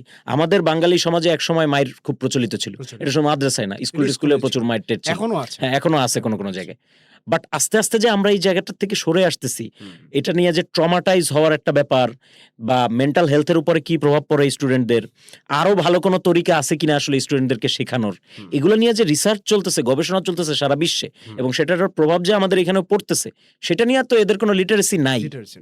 এই যে লিটারেসিটা নাই, ফলে তারা দেখা যায় যে, এবং তাদের যে লাইফ, আমি মনে করি যে তাদের লাইফটা খুব ফ্রাস্ট্রেটেড লাইফ, এবং এই ফ্রাস্ট্রেটেড লাইফের মধ্যে থাকলে মানে এই যে মারে তারা যখন, যেখানে 2টা বাড়ি দিলে হয়, ফ্রাস্ট্রেশনের চোটে আরো 10টা বাড়ি বেশি দেয়। আমাদের একজন হুজুর ছিলেন, মানে আমাদের মাঝে মধ্যে বিশেষত আমাকে মাঝে মধ্যে মারতেন। তো মারতেন হলো অন্য কোনো কারণে না, মারতেন হলো আমি মাঝে মধ্যে খেলা দেখতে যেতাম, মাদ্রাসায় ক্লাস ফাঁকি দিয়া খেলা দেখতে চলে যেতাম, ক্রিকেট খেলা, ফুটবল খেলা বাইরে। তো ফিরে আসলে যদি যেদিন ধরা খাইতাম না, ওই দিন তো বাইচে যেতাম। যেদিন ধরা খাইতাম ওই দিন হুজুর মারতেন। তো হুজুর যে মারতেন, এই হুজুরের মায়ের স্টাইলটা ছিল কিরকম, হুজুর হলো হাত পাততে বলতেন, একটা বাড়ি দিতেন হাতে, জোরে একটা বাড়ি, এরপর যাও। এটা ছিল হুজুরের মায়ের স্টাইল। তো ওই একটা বাড়ি যে হুজুর দিতেন, ওইটা আমি জানি না এটার কোনো সাইকোলজিক্যাল কারণ ছিল কিনা। অনেক হুজুর আছে যে প্রচুর পিটাইতো পোলাপানরে, কিন্তু তাদেরকে এত ভয় লাগতো না। ওই হুজুরের ওই একটা বাড়ি যত ভয় লাগতো, খুব যে জোরে বাড়ি দিত ওটা তাও না। আমার কাছে মনে হচ্ছে যে এটা একটা সাইকোলজিক্যাল ইফেক্ট। কারণ হুজুর ওই যে একটা বাড়ি দিত, মানে আমরা চাইতাম যে ওই বাড়িটা না খাই। অন্যান্য হুজুর অনেক মারপিট করতো বা ইয়ে করতো, ওইটা এত আমরা ইয়ে করতাম না। তো এটা আমার কাছে মনে হয় যে আসলে আমি মানুষকে যত মারবো তত সে একটা ভালো স্টুডেন্ট হচ্ছে। এইটা এবং এছাড়া আরো ব্যাপার আছে, আমরাও তো কমি মাদ্রাসে পড়েছি। সেটা হচ্ছে যে আমাদের বন্ধু বান্ধব, আমিও মায়ের খেয়েছি যথেষ্ট, আমি বলতে চাচ্ছি না, অনেক আয়ামে জাহেলিয়াতের ব্যাপার স্যাপার ওখানে আছে। যেমন আপনার এরকম একটা ন্যারেটিভ প্রচলিত আছে কওমি মাদ্রাসায়, যে ছাত্রকে যদি শিক্ষক মারে আর সেই শিক্ষকের বিরুদ্ধে যদি মানে কোনো পদক্ষেপ নেয় বা তার গার্ডিয়ানদেরকে ডেকে নিয়ে আসে, তাহলে আল্লাহ খুব গোস্সা করেন, বা রাসূল সাল্লাল্লাহু আলাইহি ওয়াসাল্লাম আরো ছিল যে হুজুরের মায়ের যেই জায়গায় লাগবে জাহান্নামের আগুন লাগে। ন্যারেটিভ কিন্তু খুবই শক্তপোক্তভাবে আছে, যদিও এর কোনো সহিহ হাদিস কিংবা কোনো রেফারেন্স নাই। এবং রাসূল সাল্লাল্লাহু আলাইহি ওয়াসাল্লাম কিন্তু সাহাবায়ে কেরামকেও পিটান নাই, এরকম রাসূলের টিচিং এ এরকম কোনো, উনি তো একজন শিক্ষকও ছিলেন, রাসূল তো শিক্ষক ছিলেন, তাই না? তো উনি তো মাইরা খাওয়ারে পড়াইছে, এরকম কোনো রেফারেন্সই নাই। কিন্তু এই যুগে হুজুররা কেন মেরে পড়াইতে চান, আবার মায়ের প্রতিবাদ করলে বলে তুমি জাহান্নামে যাবা। এটাই হচ্ছে ব্যাপার আর কি। মানে ধরেন রাসূলের এই ওয়াজ আমি অনেকবার শুনছি যে রাসূলের কাজ 3টা। রাসূল 3টা কাজ দিয়ে রাসূলকে আল্লাহ পাঠাইছিলেন। একটা হচ্ছে তালিম, তাজকিয়া, আর হচ্ছে আরেকটা কি যেন ভুলে গেছি এই মুহূর্তে। তো এই যে তালিম, শিখানো, মানুষকে শিক্ষা দেওয়া, রাসূল কিভাবে, মানে রাসূলের তালিমের তরিকা কি ছিল, এইটা নিয়ে আপনি দেখেন, এটা নিয়ে বই লিখছে আব্দুল ফাত্তাহ আবু গুদ্দা, যে রাসূল কিভাবে শিখাইতেন। কি যেন বইটার নামটা ভুলে গেছি, আর রাসূলুল মুআল্লিম এরকম মনে হয় নাম, শিক্ষক রাসূল বা শিক্ষক হিসেবে রাসূল। বাংলাদেশে কোন হুজুর লিখছে এরকম? আব্দুল ফাত্তাহ আবু গুদ্দা হচ্ছে আমাদের জাতীয় মসজিদের ইমাম আব্দুল মালিক সাহেবের শিক্ষক। হ্যাঁ। তো আমাদের কিন্তু এখানে কোনো রিসার্চ হয়েছে এটা নিয়ে যে রাসূলের শিক্ষাদান পদ্ধতিটা কেমন ছিল, সেখানে মারপিটের কোনো জায়গা ছিল কিনা? আমরা যে এক্সেসিভ মারপিট করতেছি, এটাতে কি আসলে শিখতেছে কিছু, নাকি এর উপরে বাজে প্রভাব পড়তেছে? আমরা তো কওমি মাদ্রাসা ছাড়ছিও মায়ের ভয়ে। সত্যি অনেক ছেলে পেলে, নাইলে এদের আলেমের সংখ্যা আরো বেশি হইতো। আমি আপনাকে বলি, মানে এই হেফজখানায় আমি দেখছি যে অনেক ছেলে পেলে মায়েরটাই ছিল চ্যালেঞ্জ ওইখানে। ওইটার জন্য অনেক ছেলে পেলে 15 পারা, 16 পারা, 20 পারা পরে পালায়া যেত। ইভেন এরকম ছেলে পেলেও আমি দেখছি ধরেন 28 পারা, 29 পারা হয়ে গেছে, পালায়া যেত। চাপ শুরু হইতো বেশি, মায়ের পিঠটা শুরু হইতো, পালায়া যেত। তো এটাকে হুজুররা আবার ব্যাখ্যা করতো যে মানে সবার ভাগ্যে তো থাকে না, এই কারণে। এখন সবার ভাগ্যে থাকে না, কবুল করে নাই, that's fine. But point is যে আপনি তো তাকে মারতেছেন, এভাবে তো আসলে শিক্ষা পাচ্ছে। তো যেটা করছিলাম, র্যাপ আপ করি, ধরেন এইটা এখন এই যে মায়ের পিঠ এবং বলাৎকারের যে সমস্যাটা, এটা একটা সিরিয়াস সমস্যা, ডিনাই করার কোনো উপায় নাই। যতই যে এখানে রাজনৈতিক কারণে এটা প্রচারিত হোক, বা ডেফিনেটলি এখানে রাজনৈতিক একটা কারণ আছে, আমি মনে করি ফার্মলি যে এখানে রাজনৈতিক কারণ আছে, সেটাও আমাদের মাথায় রাখতে হবে, এবং সেই আলাপও এখন ঢুকবো। হ্যাঁ, বাট পয়েন্ট ইজ যে আপনার সমস্যাটা তো রিয়েল। ফলে আমি মনে করি যে এইখানে কিভাবে এটার সলিউশন হবে, এটা গভর্নমেন্টের তরফ থেকেও। এখন গভর্নমেন্টের কথা বললে ধরেন যে মানে কওমি মাদ্রাসার তো গভর্নমেন্টের একটা ব্যাপার আছে।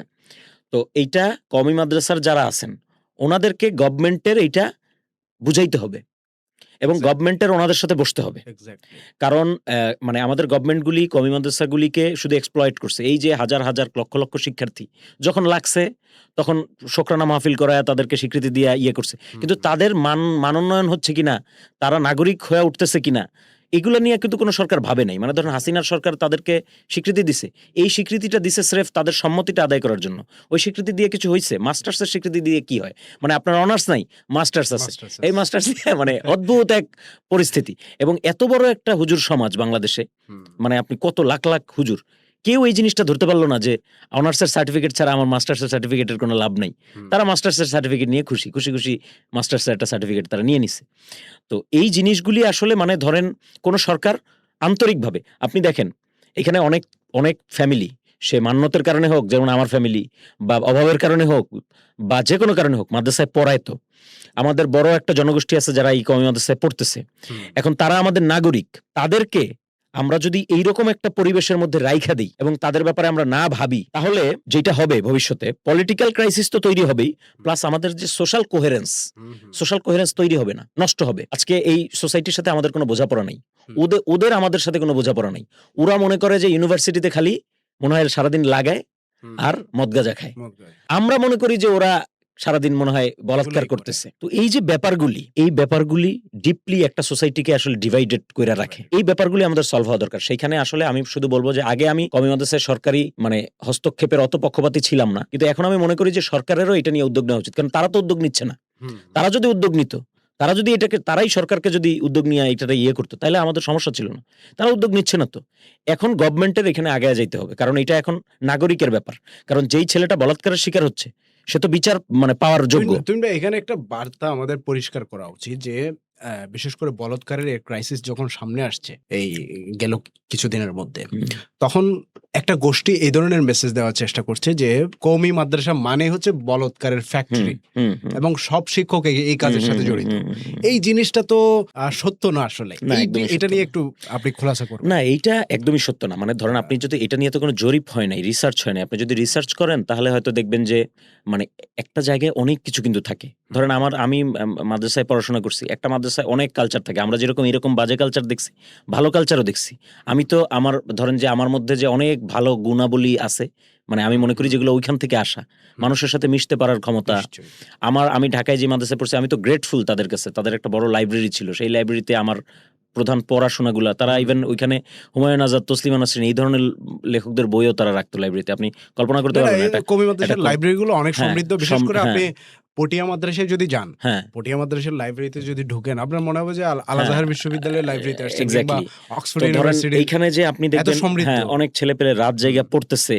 আবার এরকম আমরা দেখছি, আমি নিজেও করছি এই কাজ। ধরেন যে মানে ওস্তাদের জন্য, ওস্তাদের খেদমত করতাম আমরা, ওস্তাদের জন্য সকালবেলা শীতের সময় উজুর পানি গরম করে রেখে দিতাম। এই যে ওস্তাদের সাথে সম্পর্ক, এই যে শ্রদ্ধাবোধ, যেমন আনুগত্য শেখা, যেমন ধরেন এখনো আমি সিনিয়রদের সাথে বেয়াদবি, এটাকে আমি খুব অপছন্দ করি। ইভেন এখনো যে কোনো সিনিয়র হোক আমার, এটা আমি পাইছি আমার মাদ্রাসা লাইফ থেকে। সিনিয়রদের সাথে বেয়াদবি মানে ধরেন একটা কি যে একটা হয়েছে যে মানে সঠিক কথাটা বলা, রাইট কথা, ওটা বেয়াদবি না, কিন্তু বেয়াদবি অন্য জিনিস। তো এই যে সিনিয়রদের সাথে বেয়াদবি করা, এটাকে আমি এখনো অপছন্দ করি ওইখান থেকে শিখছি। আবার ধরেন হুজুরদের কাছ থেকে মানে মাদ্রাসার যে কালচার, সেখান থেকে তো অনেক ভালো জিনিস শিখছি। একসাথে বসে একটা সোশ্যাল লাইফ কিভাবে লিড করে সেই জিনিসটা শিখছি। ধরেন বক্তৃতা দেওয়া, লেখালেখি করা, এগুলো আমি মাদ্রাসা থেকেই শিখছি, বিতর্ক টিতর্ক করা। এখন ধরেন একটা জায়গায় অনেক ধরনের কালচার থাকে, এইটা যদি আপনি জরিপ করেন তাইলে আমার ধারণা আপনি 5-10% পাবেন এই ধরনের, যারা এই ধরনের কাজের সাথে জড়িত। কিছু মাদ্রাসায় দেখা যায় হচ্ছে আপনার 10 জন শিক্ষক আছে ছোট মাদ্রাসাগুলোতে, ওখানে হয়তো বা একজন, একজন দুইজন তারা এটার সাথে জড়িত, 8 জন কিন্তু ভালো। আবার কখনো কখনো এমনও থাকতে পারে না, এটা বাস্তব। অনেক মাদ্রাসায় একজন শিক্ষকও নাই যিনি বলৎকার। অনেক মাদ্রাসা আছে এখন ধরেন অনেক সচেতন, অনেক মাদ্রাসা আছে যারা আসলে নানান ভাবে এই প্রবলেমটা সলভ করার ট্রাই করতেছে। অনেকে চিন্তা করতেছে যে অনাবাসিক রাখি মাদ্রাসাটা। অনেক এখন ডে কেয়ার টাইপের মাদ্রাসা আছে, অনাবাসিক মাদ্রাসা, সারাদিন মাদ্রাসায় পড়াশোনা করে, রাত হইলে বাসায় চলে যায়। এরকম অনেকগুলো এক্সপেরিমেন্ট চলতেছে। ফলে ধরেন এই যে এখন ধরেন এইটাই আমি বলতেছি আর কি, মানে ধরেন ষড়যন্ত্রটা তো অনেকমুখী। মানে ধরেন যে মাদ্রাসাগুলিকে এইভাবে বলাৎকারের আড্ডাখানা, এই যে বলাৎকারের ফ্যাক্টরি সামনে এনে এগুলি চলতেছে এইখানে, এই যে একটা ঘটনা তৈরি করা, এই ঘটনাটা অ্যালার্মিং। মানে এটা কিন্তু এই জিনিসটা আসছে যে মাদ্রাসায় এগুলো ঘটছে মানে তার মানে মাদ্রাসা বন্ধ করে দাও। হ্যাঁ, বন্ধ করে দাও। এই বয়ানটা কিন্তু শক্তপোক্তভাবে একটা গোষ্ঠী একদম, খুবই একদম। হ্যাঁ, হ্যাঁ, হ্যাঁ। মানে রাজনৈতিক হ্যাঁ, হ্যাঁ, ফায়দা হ্যাঁ। হাসিল বলেন বা নানান যেকোনো জায়গা থেকে এই আলাপটা মতাদর্শিক করতেছে। দ্বন্দ্বের কারণে বলুক, নানান জায়গা থেকে এই আলাপটা করতেছে। দেখেন, আমি আপনাকে বলি, একটা সিম্পল কথা বলি, মানে মাদ্রাসা বন্ধ করে দাও, এটা তো লজিক্যালি সম্ভব না আর কি। কারণ হচ্ছে বাংলাদেশে প্রথমত হচ্ছে যে ট্র্যাডিশনাল শিক্ষা প্রতিষ্ঠান থাকে সব জায়গায়। আরেকটা ব্যাপার হচ্ছে বাংলাদেশে মাদ্রাসাগুলি যে মাল্টি টাইপ রোল প্লে করে, কিন্তু সেই রোল আপনি যতদিন রাষ্ট্রকে ওই পর্যায়ের সক্ষমতার মধ্যে না নিতে পারতেছেন ততদিন আপনি মাদ্রাসা বন্ধ এমনিই করতে পারবেন না। তবে এইখানে যেটা জরুরি সেটা হচ্ছে যেই আলাপটায় আসা জরুরি, মানে এক পক্ষ ধরেন বলতেছে মাদ্রাসা বন্ধ করে দাও, মাদ্রাসা সব খারাপ, মাদ্রাসা সব ভণ্ড, মাদ্রাসা সব বলাৎকার। আরেক পক্ষ ধরেন পুরা ডিনায়ালের মধ্যে আছে যে এগুলো হুজুরদের বিরুদ্ধে ষড়যন্ত্র। আমাদের একটা মিডল গ্রাউন্ডে আসতে হবে। মাদ্রাসাগুলিতে অনেক এখন মাদ্রাসা তৈরি হয়, এটা আসলে মাদ্রাসা না, এটা হচ্ছে এক ব্যক্তির ব্যবসা। সে করে কি, ওই যাত্রাবাড়িতে বা ওই মোহাম্মদপুরে একটা একতলা বাসা ভাড়া নেয়, ওই একতলা বাসা ভাড়া নিয়ে ব্যবসা করে, দুই তলায় ব্যবসা করে। এই ব্যবসাগুলা বন্ধ করতে হবে এবং এই রকম যে গজায়া ওঠা এইগুলোকে বন্ধ করতে হবে। ব্যাঙের ছাতার মতো শব্দটা অনেক ক্লিশে, এই জন্য আমি বললাম না, কিন্তু আসলে ঘটনা তাই, আসলে ঘটনা তাই। এগুলার কোনো মান নাই। আপনি একটা মাদ্রাসা, ভাই আপনি যদি মাদ্রাসার পক্ষের লোক হন তাইলে তো আপনি এটা চাবেন যে মাদ্রাসা জিনিসটা একটা মানসম্মত প্রতিষ্ঠান হোক। এইগুলি কি মানসম্মত প্রতিষ্ঠান? এগুলো কি? এগুলি তো কোনো কিছুর মধ্যে পড়ে না। এইগুলো একজনের প্রাইভেট অর্গানাইজেশন, সে একটা প্রাইভেট এনজিওর মতো চালাচ্ছে, ওইখানে সে যা ইচ্ছা করতেছে। এই যে আমি কিছুদিন আগে এক মহিলা মাদ্রাসার রিপোর্ট দেখলাম কোন এক নিউজে, যে নিচের তলায় মহিলা মাদ্রাসা, উপরের তলায় হুজুর থাকে, এই হুজুরের ফ্যামিলির সাথে যাতায়াত মানে একটা বিরিকিচিরি অবস্থা। এতে কি আপনার মান সম্মান বাড়ে, বা এতে কি সোসাইটিতে আপনার মান সম্মান বাড়ে, বা এতে কি সোসাইটিতে আপনার ভাবমূর্তিটা বাড়ে না তো। সোসাইটির কোনো গুণগত উত্তরণ ঘটে না তো। তাইলে এই জিনিসগুলো বন্ধ করতে হবে, এবং এই জিনিসগুলো কিভাবে বন্ধ করা যায় সেটা সরকার এবং এই হুজুররা মিলা একটা, এখন যেহেতু এখানে হায়াতুল উলিয়া আছে, সরকারের সাথে নেগোসিয়েশনের তাদের একটা উপায় আছে। সরকার এবং এই হায়াতুল উলিয়া এরা বৈশা একটা যেভাবেই হোক, সেটা ধরেন এখন থেকে এরকম করতে পারে যে মাদ্রাসাগুলোর সার্টিফিকেট লাগবে, সরকারি সার্টিফিকেট। আপনি একটা প্রতিষ্ঠান করতে গেলে তো সার্টিফিকেট লাগে, লাইসেন্স লাগে। মাদ্রাসাগুলোকে লাইসেন্স যে কোনো পদ্ধতি হতে পারে, এটাকে একটা জবাবদিহিতার আওতায় আনা উচিত। আমি আরেকটা কথা এখানে বলে রাখি, সেই কথাটা কেউ বলে না, সেটা হচ্ছে যে এই মাদ্রাসার যারা উস্তাদ হুজুর, এরা তো একটা জীবন শেষ করে দিচ্ছে তো, পড়াচ্ছে তো, এবং মানে ফ্যামিলির থেকে কত দূরে দূরে যায় পড়াচ্ছে। তাদের অনেক ত্যাগ তিতিক্ষা আছে। এমনও শিক্ষক আমি দেখেছি যে যিনি হচ্ছেন যার মাসিক বেতন বন্ধ প্রায় 10 মাস। হ্যাঁ, 10 মাস বেতন বন্ধ, তারপর পেটে ভাতে হোস্টেল থেকে খেয়ে পড়ায় চলে। খুবই ভালো মানুষ। হ্যাঁ, এখন এই যে জিনিসটা, এটা তো শ্রম শোষণ, ভয়াবহ রকম শ্রম শোষণ। আমাদের এইখানে একটা মানুষের আপনি লাইফ স্ট্যান্ডার্ড কিভাবে, তার চিন্তা বাড়বে কিভাবে, আপনি যদি তার লাইফ স্ট্যান্ডার্ডটা ঠিক করতে না পারেন, তার চিন্তা তো হবে না। সেই জায়গা থেকে ধরেন যখন এই কাঠামোর কথা আমরা বলতেছি, সেটার মধ্যে এই বেতন ভাতাগত যে কাঠামো, এটাকেও আলোচনায় আনতে হবে। মাদ্রাসাগুলোর বেতন ভাতা কাঠামো, মুহতামিম প্রিন্সিপাল যারা থাকে, কোত্থেকে কি দান সদকা আসতেছে, কি আসতেছে না আসতেছে, সব তাদের হিসাবে। এখানে হুজুররা বেতন পাচ্ছে না, সমবন্টন হচ্ছে কিনা, হ্যাঁ, এটার কোনো তদারকি নেই, জবাবদিহিতা নেই। একটা হুজুরকে আমি নিচ্ছি চাকরিতে, কেন নিচ্ছি, কেন আবার বাদ দিচ্ছি, কিভাবে নিচ্ছি, কিভাবে বাদ দিচ্ছি, এটার কোনো জবাবদিহিতা নেই। তো এইখানেও এই বৃহৎ যে গোষ্ঠী, এটা তো একটা ইনফরমাল ইকোনমি। ইমাম মুয়াজ্জিনদের ব্যাপারেও সেম কথা, এটা তো বিশাল একটা ইনফরমাল ইকোনমি।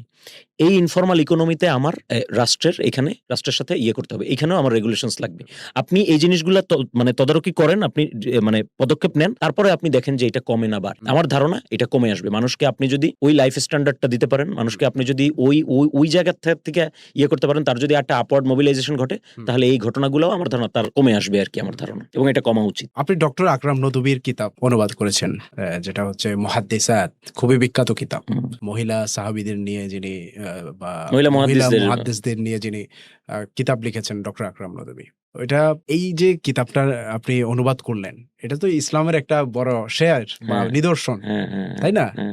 তো সেই তুহিন খান কিভাবে বাম বা সেকুলারদের একজন আইডল হয়ে গেল, এটা কেমন না বিষয়টা? না, এইটা আসলে না, সেটা বলি।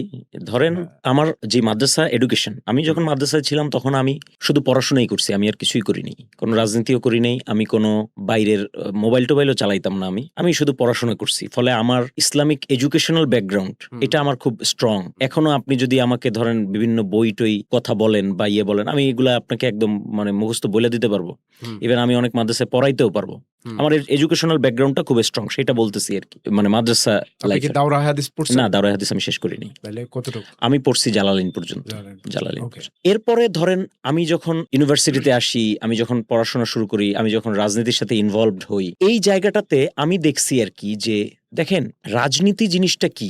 আপনি ইবনুল কাইয়িম জাওজিয়ার একটা কথা আছে, সেটা হচ্ছে যে শরিয়া, আমরা যে শরিয়া বলি, শরিয়া জিনিসটা কি, এটা নিয়ে ওনার একটা কথা আছে, যেটা আল মুহাদ্দিসাত বইয়ের মধ্যেও আছে, যেটা আকরাম নদভী তার ভূমিকাতেও লিখছেন ইভেন। সেটা হচ্ছে যে ইবনুল কাইয়িম জাওজিয়া তার বইয়ে বলতেছেন যে খোদা কিছু মানে খোদার একটা মাকসাদ থাকে, যে কোনো একটা দেওয়ার ক্ষেত্রে উদ্দেশ্য থাকে, যে কোনো একটা আইন দেওয়ার ক্ষেত্রে।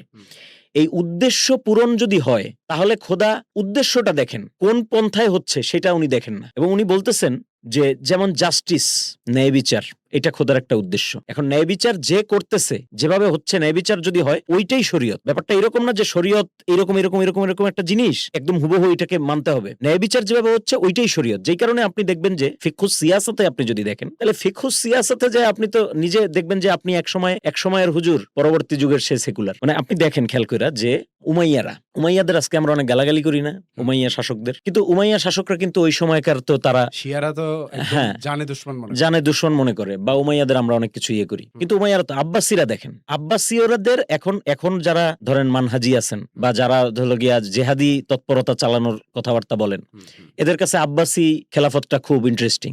কারণ আব্বাসীরা ওইরকম একটা রেভলিউশন করে এই ক্ষমতায় আসছিল, কালো পতাকা খোরাসান টোরাসান অনেক কিছু। কিন্তু আব্বাসীরা দেখেন, এই আব্বাসীরা কিন্তু গ্রিক দর্শন এটা ইসলামের মধ্যে ঢুকাইলো কারা? আব্বাসীরা। এরপরে আপনার ধরেন গ্রিক দর্শনের সাথে যে এই যে পরিচয়টা, ইসলামী পুরা হোল জ্ঞান বিজ্ঞানের পরিচয়টা কারা করাইছে? আব্বাসীরা করাইছে।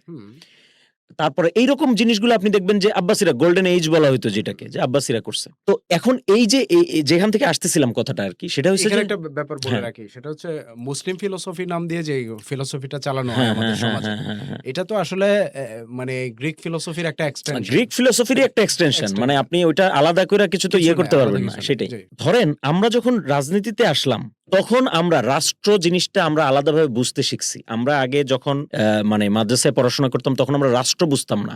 আমরা কিছু জিনিস বুঝতাম যে কি রাসূলকে কি অবমাননা করছে, নাইমা যাও।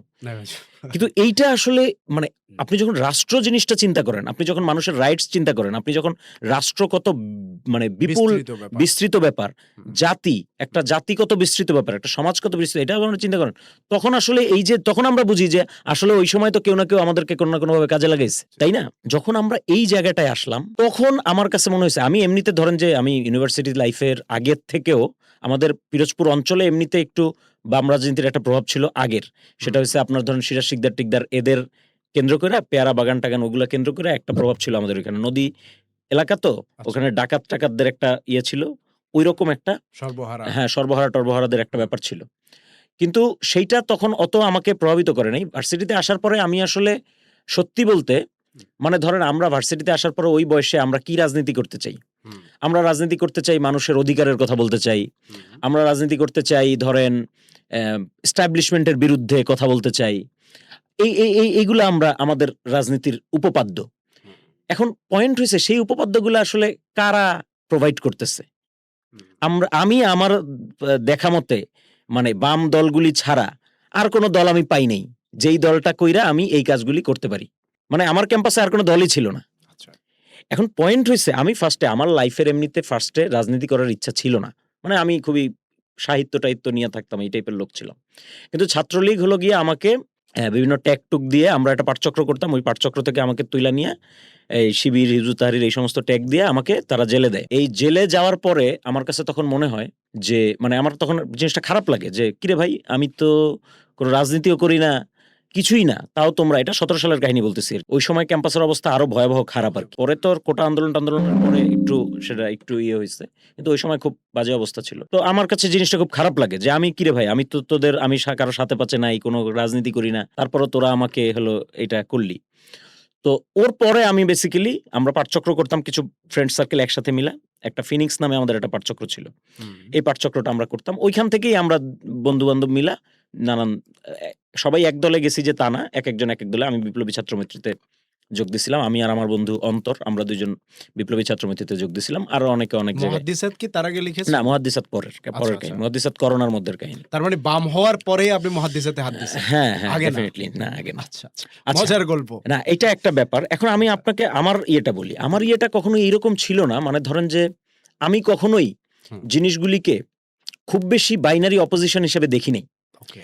যেমন ধরেন আমি মাদ্রাসা লাইফ থেকে যখন বের হয়ে আসছি, এখন ধরেন মাদ্রাসা লাইফ থেকে বের হয়ে আসার পরে অনেকের মধ্যে এরকম থাকে যে হলো গিয়ে আ নিজের ওই মাদ্রাসার আইডেন্টিটি হুম, এইটাকে কাটানোর জন্য বা এইটাকে একটু এটা থাকলে গায়ে গন্ধ থাকলে একটু ঝামেলা, ওইটার জন্য নানান কিছু করে। হয়তো মাদ্রাসার বন্ধু-বান্ধব আমি দেখছি এরকম ছেলেপেলে আমার ফ্রেন্ড সার্কেলে যে মাদ্রাসার বন্ধু-বান্ধবদের সাথে আর চলে না। হুম, ওদেরকে নিজের লাইফ থেকে কাট অফ করে দেয় হুম, হুম, হুম। বা এরকম আরকি।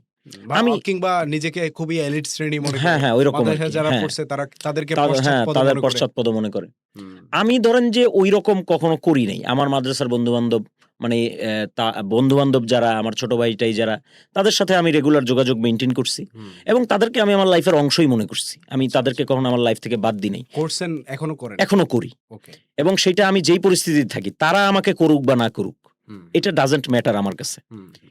এটার একটা কারণ হইছে মানুষকে মানুষ হিসেবে দেখার একটা সক্ষমতা মানুষের অর্জন করতে হয়। এটা খুব কঠিন। খুবই কঠিন। আপনি যখন রাজনীতি করবেন, আপনি যখন আ একটা মতাদর্শের মধ্যে ঢুকেন বা আপনি যখন ইয়ে করেন, তখন এটা খুব কঠিন মানুষকে মানুষ হিসেবে দেখা। একেবারে স্রেফ মানুষ।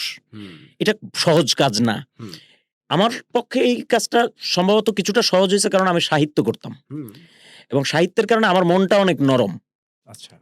আমি ধরেন আমার একটা মতাদর্শ আছে, কিন্তু এই মতাদর্শের কারণে আরেকটা মানুষকে আমি মেরে ফেলবো, এই জিনিসটা আমি কখনো আমার পুরা রাজনৈতিক লাইফে আমি কখনো এই জিনিসটা ভাবতে পারি নাই, হুম, করতে পারি নাই ওকে। এবং চাইও না। তো সেইটা আমি জানি না ভুল কি ঠিক। অনেক সময় যারা রাজনীতি করেন তারা হলো অনেক কঠোর সিদ্ধান্ত নেন। হুম, অনেক কঠোর হন, অনেক টাফ হন। তো আমি জানি না এই ধরনের মতাদর্শিক লড়াইয়ে বিপরীত পক্ষকে নিশ্চিহ্ন করে দেওয়া, এইটার স্ট্র্যাটেজি হিসেবে কতটুকু ভালো কি মন্দ। কিন্তু আমি নিজে পারি নাই কখনো। ফলে আমি ইভেন ধরেন যখন বাম রাজনীতি করতেছি, আমি এইভাবে এবং আমার কাছে তো ধরেন জিনিসটা ডিফারেন্ট। ধরেন কার্ল মার্কস আমি পড়তেছি যখন, ওকে। কার্ল মার্কস আমি পড়তেছি ধরেন আমি ক্লাস স্ট্রাগল গুলা পড়তেছি কার্ল মার্কসের।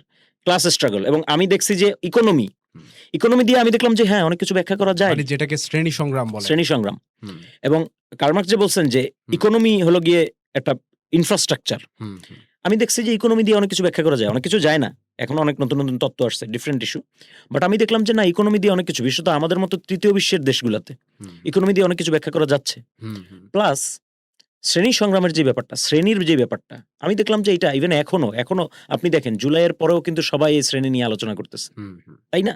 আপনি ধরেন এই যে আমি প্রতিদিনই সম্ভবত ইসলাম এইদিকেই বেশি রিলেট করতে পারে। হ্যাঁ, মানে ধরেন শ্রেণীর ব্যাপারটা তো ওইখানেও ছিল। ওখানে ছিল। ইভেন আপনি ধরেন জামালউদ্দিন আফগানি হুম, উনি হলো গিয়ে ধরেন আমাদের তো আবার অন্য একটা সিলসিলা আছে। ধরেন আ সমাজতন্ত্রটা যখন আরব, টার্কি হুম, এই সমস্ত জায়গায় হয়া তারপরে যখন আসতেছে সেইটার একটা ধরেন যে আমাদের সিলসিলা আছে। আমার একজন উস্তাদ ছিলেন আ আ ইসহাক উবাইদি, মাওলানা ইসহাক উবাইদি। উনি হাফেজ জুজুরের প্রেস সেক্রেটারি ছিলেন ৮০ র দশকে। তো উনি হলো গিয়ে আবার এই যে উনি আমাকে ফার্স্ট টাইম কার্ল মার্কস পড়তে বলছিলেন। এটা খুব আচ্ছা। ইন্টারেস্টিং। উনার একটা বই আছে সোভিয়েত মুসলমানদের সাথে। তো সেইটা হইছে গিয়ে উনি লিখছিলেন ৮০ র দশকে সোভিয়েত সফরের পরে এবং সেখানে উনি লিখছিলেন কওমি মাদ্রাসার হ্যাঁ, উস্তাদ। কওমি মাদ্রাসার উস্তাদ। হাফেজ আচ্ছা, জুজুরের আচ্ছা। প্রেস সেক্রেটারি ছিলেন এই যে হুম, উনার। উনি ওই বইতে লিখছিলেন যে খেলাফতের সবচাইতে কাছাকাছি শাসন ব্যবস্থা হইছে সমাজতন্ত্র। সমাজতন্ত্র। রাশিয়া ঘুইরা আইসা উনি এটা লিখছিলেন। তো উনি আমাদেরকে এগুলো পড়তে বলতেন। আহমদ ছফার বই উনি আমাকে ফার্স্ট টাইম পড়তে আহমদ ছফার খুব ঘনিষ্ঠ ছিলেন। আহমদ ছফার স্মারক গ্রন্থে উনার একটা বড় লেখা আছে। তাই? হ্যাঁ, আহমদ ছফার খুব ঘনিষ্ঠ ছিলেন। আহমদ ছফার ঘনিষ্ঠ ছিলেন ওই সূত্রে। আহমদ ছফা হাফেজ জুজুরের কাছে যাতায়াত করতেন তো হুম, হুম, উনার সাথে। উনি তো এমনি ডাইভার্স লাইফ লিড করছেন। ইসহাক ওবাইদি যার কথা বলতেছি। হুম, উনি রেডিওতে গান লিখতেন। উনার গান সুবীর নন্দী, নীলুফার ইয়াসমিন অনেকে গাইছে। হুম। তারপরে ১ম এ হুজুর লাইফ ছাইড়া এরকম শিক্ষক এখনো আছে হ্যাঁ, কওমিতে। তারপরে হ্যাঁ, গান খুবই লিখতেন। intellectual। হ্যাঁ, খুবই ইন্টেলেকচুয়াল। হুম, গান লিখতেন। সেখান থেকে আর সাংবাদিকতা করছেন দীর্ঘদিন। ওখান থেকে আবার মাদ্রাসার টিচার হইছেন।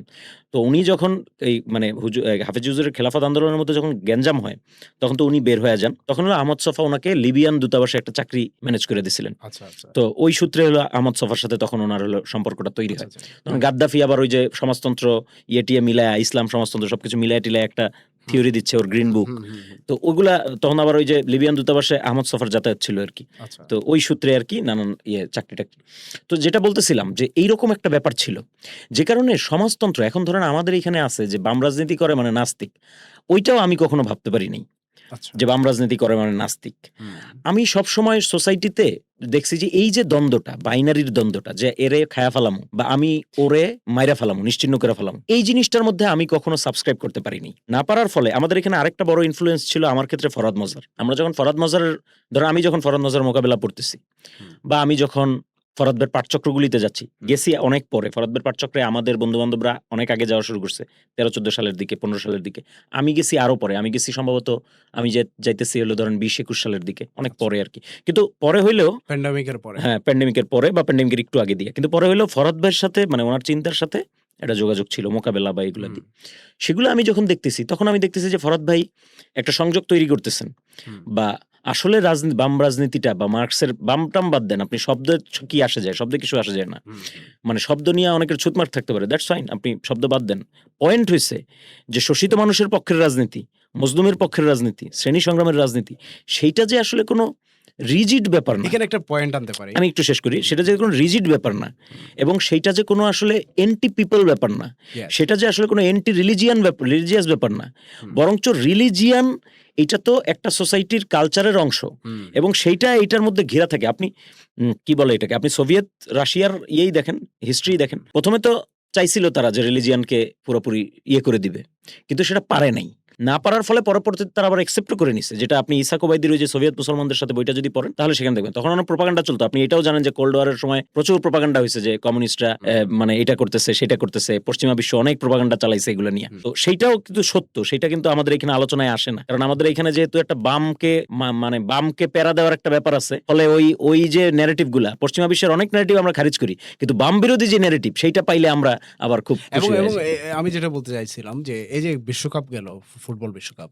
এই যে বাংলাদেশের কিছু মানুষ যারা আর্জেন্টিনার বিরোধিতা হ্যাঁ, হ্যাঁ, করতে হ্যাঁ। গিয়ে বা ইসরায়েলের হ্যাঁ, বিরোধিতা করতে গিয়ে যাদের পক্ষ নিচ্ছে, হ্যাঁ, অর্থাৎ যারা ইসরায়েল বিরোধী, হ্যাঁ, হ্যাঁ, যেমন স্পেন, হ্যাঁ, এই যে কিংবা ব্রাজিলের হ্যাঁ, সরকার, হ্যাঁ, হ্যাঁ। এরা কিন্তু সবাই বাম। হ্যাঁ, এরা কিন্তু হ্যাঁ, বাম হ্যাঁ, হ্যাঁ। রাজনীতির, দেখেন। একদম, একদম, একদম, হ্যাঁ, একদম, একদম, অর্থাৎ একদম। বাংলাদেশের মুসলমান হ্যাঁ, হ্যাঁ, হ্যাঁ। ফিলিস্তিন প্রশ্নে যাদের প্রশ্নে পক্ষে নিচ্ছে ওরা তারা কিন্তু আবার বাম। ইভেন শুধু তাই না, আমি আপনাকে এইটাও বলি যে হুম। ফিলিস্তিন হামাসের সময় থেকে আইসা হুম, ফিলিস্তিন আন্দোলনের সাথে ইসলামী ব্যাপারটা গাঢ়ভাবে হুম, যুক্ত হইছে। কিন্তু হামাসের আগে, প্রি হামাস যুগে পুরো ফিলিস্তিন কজটাকে হুম, বা ফিলিস্তিন ব্যাপারটাকে সামনে আগায় নিছে কারা আসলে? হুম, বামপন্থীরা। হুম, আপনি আজকে মাহমুদ দারবিশের কথা বলেন, দরবেশ। আপনি আজকে গাসসান কানাফানির কথা বলেন, আপনি কানাফানিও, আজকে হ্যাঁ। পিএফএলপির কথা বলেন, আপনি আজকে ডিএফএলপির কথা বলেন, আপনি আজকে লায়লা খালিদের কথা বলেন যারা সবসময় বিমান হাইজ্যাক করতো। এরা কারা? ইয়াসির আরাফাত। হ্যাঁ, আপনি ইয়াসির আরাফাত, সেকুলার ছিল। ইয়াসির আরাফাত ওই কাইন্ড অফ ওই ঘরানার আরকি, হ্যাঁ, সেকুলার হুম, বাম বা আপনি লেফট লিবারাল বলতে পারেন হুম, তাদেরকে। হুম, আপনি জামাল আব্দুল নাসেরের কথা বলেন। হুম, তো আরব সমাজতন্ত্রের যে ঝোঁকটা ছিল সেখান থেকেই আসলে ফিলিস্তিন জায়গাটা ১ম তৈরি হইছে। এরপরে ধরেন আস্তে, আস্তে তো বৈশ্বিক টার্ন নিছে ৯০ এবং দশকের পরে। এবং সবচেয়ে মজার ব্যাপার ৯০ হচ্ছে দশকের পরে ইখওয়ান ধারাটা যখন শক্তিশালী হইছে, তখন আস্তে, আস্তে হামাসও শক্তিশালী হইছে। হুম, তখন এখানে ডিফারেন্ট একটা সিচুয়েশন তৈরি হইছে। কিন্তু ফিলিস্তিন ইস্যুটা নিয়ে হুম। আপনি মানে যদি আপনি অ্যাক্টিভিজমের জায়গায় দেখেন, তাহলে বামরা করছে এই এবং অ্যাক্টিভিজমটা। সবচেয়ে মজার ব্যাপার হচ্ছে এই আলাপটা অনেকে করে না আরকি। সেটা হচ্ছে যে এই যে বাম রাজনীতির কারণে, সোভিয়েতের কারণে আমি মনে করি ইসলামের যে সিয়াসতের যে হুম, হুম, হুম, আধুনিকীকরণ, হুম, হুম, হুম। এটার বেশি এক্সটেনশন হয়েছে বামের কারণে। হ্যাঁ, যেমন সোভিয়েতের পরে একটা ইসলামের ইভেন হ্যাঁ, হ্যাঁ, হ্যাঁ। ইসলামের রাজনীতির একটা মানে প্রশস্তকরণ হয়েছে। ইভেন আপনি এইটা খেয়াল করেন যে আজকে ইসলামিস্ট যেই রাজনীতি ইখওয়ান ধারার, মাওলানা তারা মওদুদি হ্যাঁ, বলেন আপনি। হ্যাঁ, মানে আমি হ্যাঁ। মানে নাম না বলি আরকি, মানে বা নাম বলিও বলতে যদি, মানে পারেন, কুতুব, অসুবিধা নেই। মওদুদি বা হুম। এরা আর যারা আছে, মানে তারা তাদের মডেলগুলি চুরি করছে কোত্থেকে? বা তাদের Antithesis মডেলগুলি, বলেন হ্যাঁ, আপনি সরাসরি। তাদের মডেলগুলি নিছে কোত্থেকে? এখন ধরেন ইভেন আপনি এটা অনেক জায়গায় পাবেন। আমাদের দেশে কম, আরবে আপনি প্রচুর পাবেন। আরবে ৬০ এবং ৭০ এর দশকে ইসলামপন্থী এবং বামপন্থীরা একই সাথে কাজ করছে এবং তাদের শেয়ার্ড ভোকাবুলারি ছিল ইম্পেরিয়ালিজম এর বিরুদ্ধে, তারপরে ধরেন শ্রেণী সংগ্রাম বা ধরেন শোষণের বিরুদ্ধে, এগুলা ছিল। এগুলা হিস্ট্রি আছে নানান ধরনের। এগুলার আবার মানে এগুলা সব যে খুব ব্ল্যাক এন্ড হোয়াইট তাও না। মানে যে যত সহজে বলতেছি ব্যাপারগুলো অত সহজ না, কমপ্লেক্স। বাট পয়েন্ট হইছে, আমার পয়েন্ট যেটা সেটা হইছে যে মানুষ যে এটাকে খুব বাইনারি অপোজিট মনে করে, এইরকম বাইনারি অপোজিট না ব্যাপারগুলা। কারণ আপনি খেয়াল কইরা দেখেন যে ইসলামিস্ট যেই সাহিত্য, পলিটিক্যাল সাহিত্য, সেইখানেও কিন্তু আপনি একটা ডিফারেন্ট ওয়ার্ল্ড অর্ডারের জন্য কথা বলতেছেন। আপনি একটা ডিফারেন্ট, আপনি বিপ্লবের কথা বলতে পারেন, বিপ্লব শব্দটা ব্যবহার করে দুই শ্রেণীর রাজনীতিবিদ, এটা হচ্ছে যারা বাম রাজনীতি করে, আর এটা হচ্ছে যারা ইসলামিস্ট রাজনীতি করে। ইন দ্য মিডলে যারা আছে তারা কিন্তু বিপ্লব বলে না, এবং তারা বিপ্লবী রাজনীতি এবং করেও না। যারা সেকুলার, বিশেষ করে গণতন্ত্রের চিন্তা হ্যাঁ। করে, তারা তো বিপ্লবের ধারে কাছে না, তারা বিপ্লবকে অপছন্দ করে। গণতন্ত্র তো বিপ্লব বিরোধী। বিপ্লব বিরোধী, এবং তারা বিপ্লবকে অপছন্দ করে, কারণ বিপ্লবের ফলে নানান ধরনের ক্ষয়ক্ষতি হয়। বিপ্লবের ডেমোক্রেসি আসলে হ্যাঁ। আমি ডেমোক্রেসি নিয়ে খুবই মানে বাজে অবস্থায় আছি। আসলে এটা যে কি জিনিস, এটা তাত্ত্বিক আলাপে গেলে ডেমোক্রেসির মতো ফালতু জিনিস, হ্যাঁ।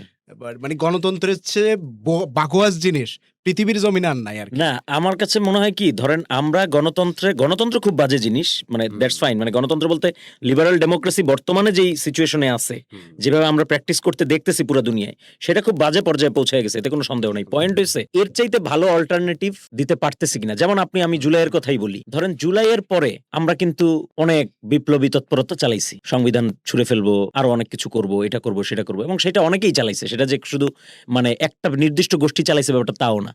বামপন্থী অনেকে বলছে, যেমন টিচার্স নেটওয়ার্ক, তারা রূপরেখা দিছে একদম 6 তারিখেই বা 7 তারিখেই মনে হয়, যে কিভাবে সংবিধান চেঞ্জ করা যেতে পারে, সেটা একটা রূপরেখা তারা দিছেন।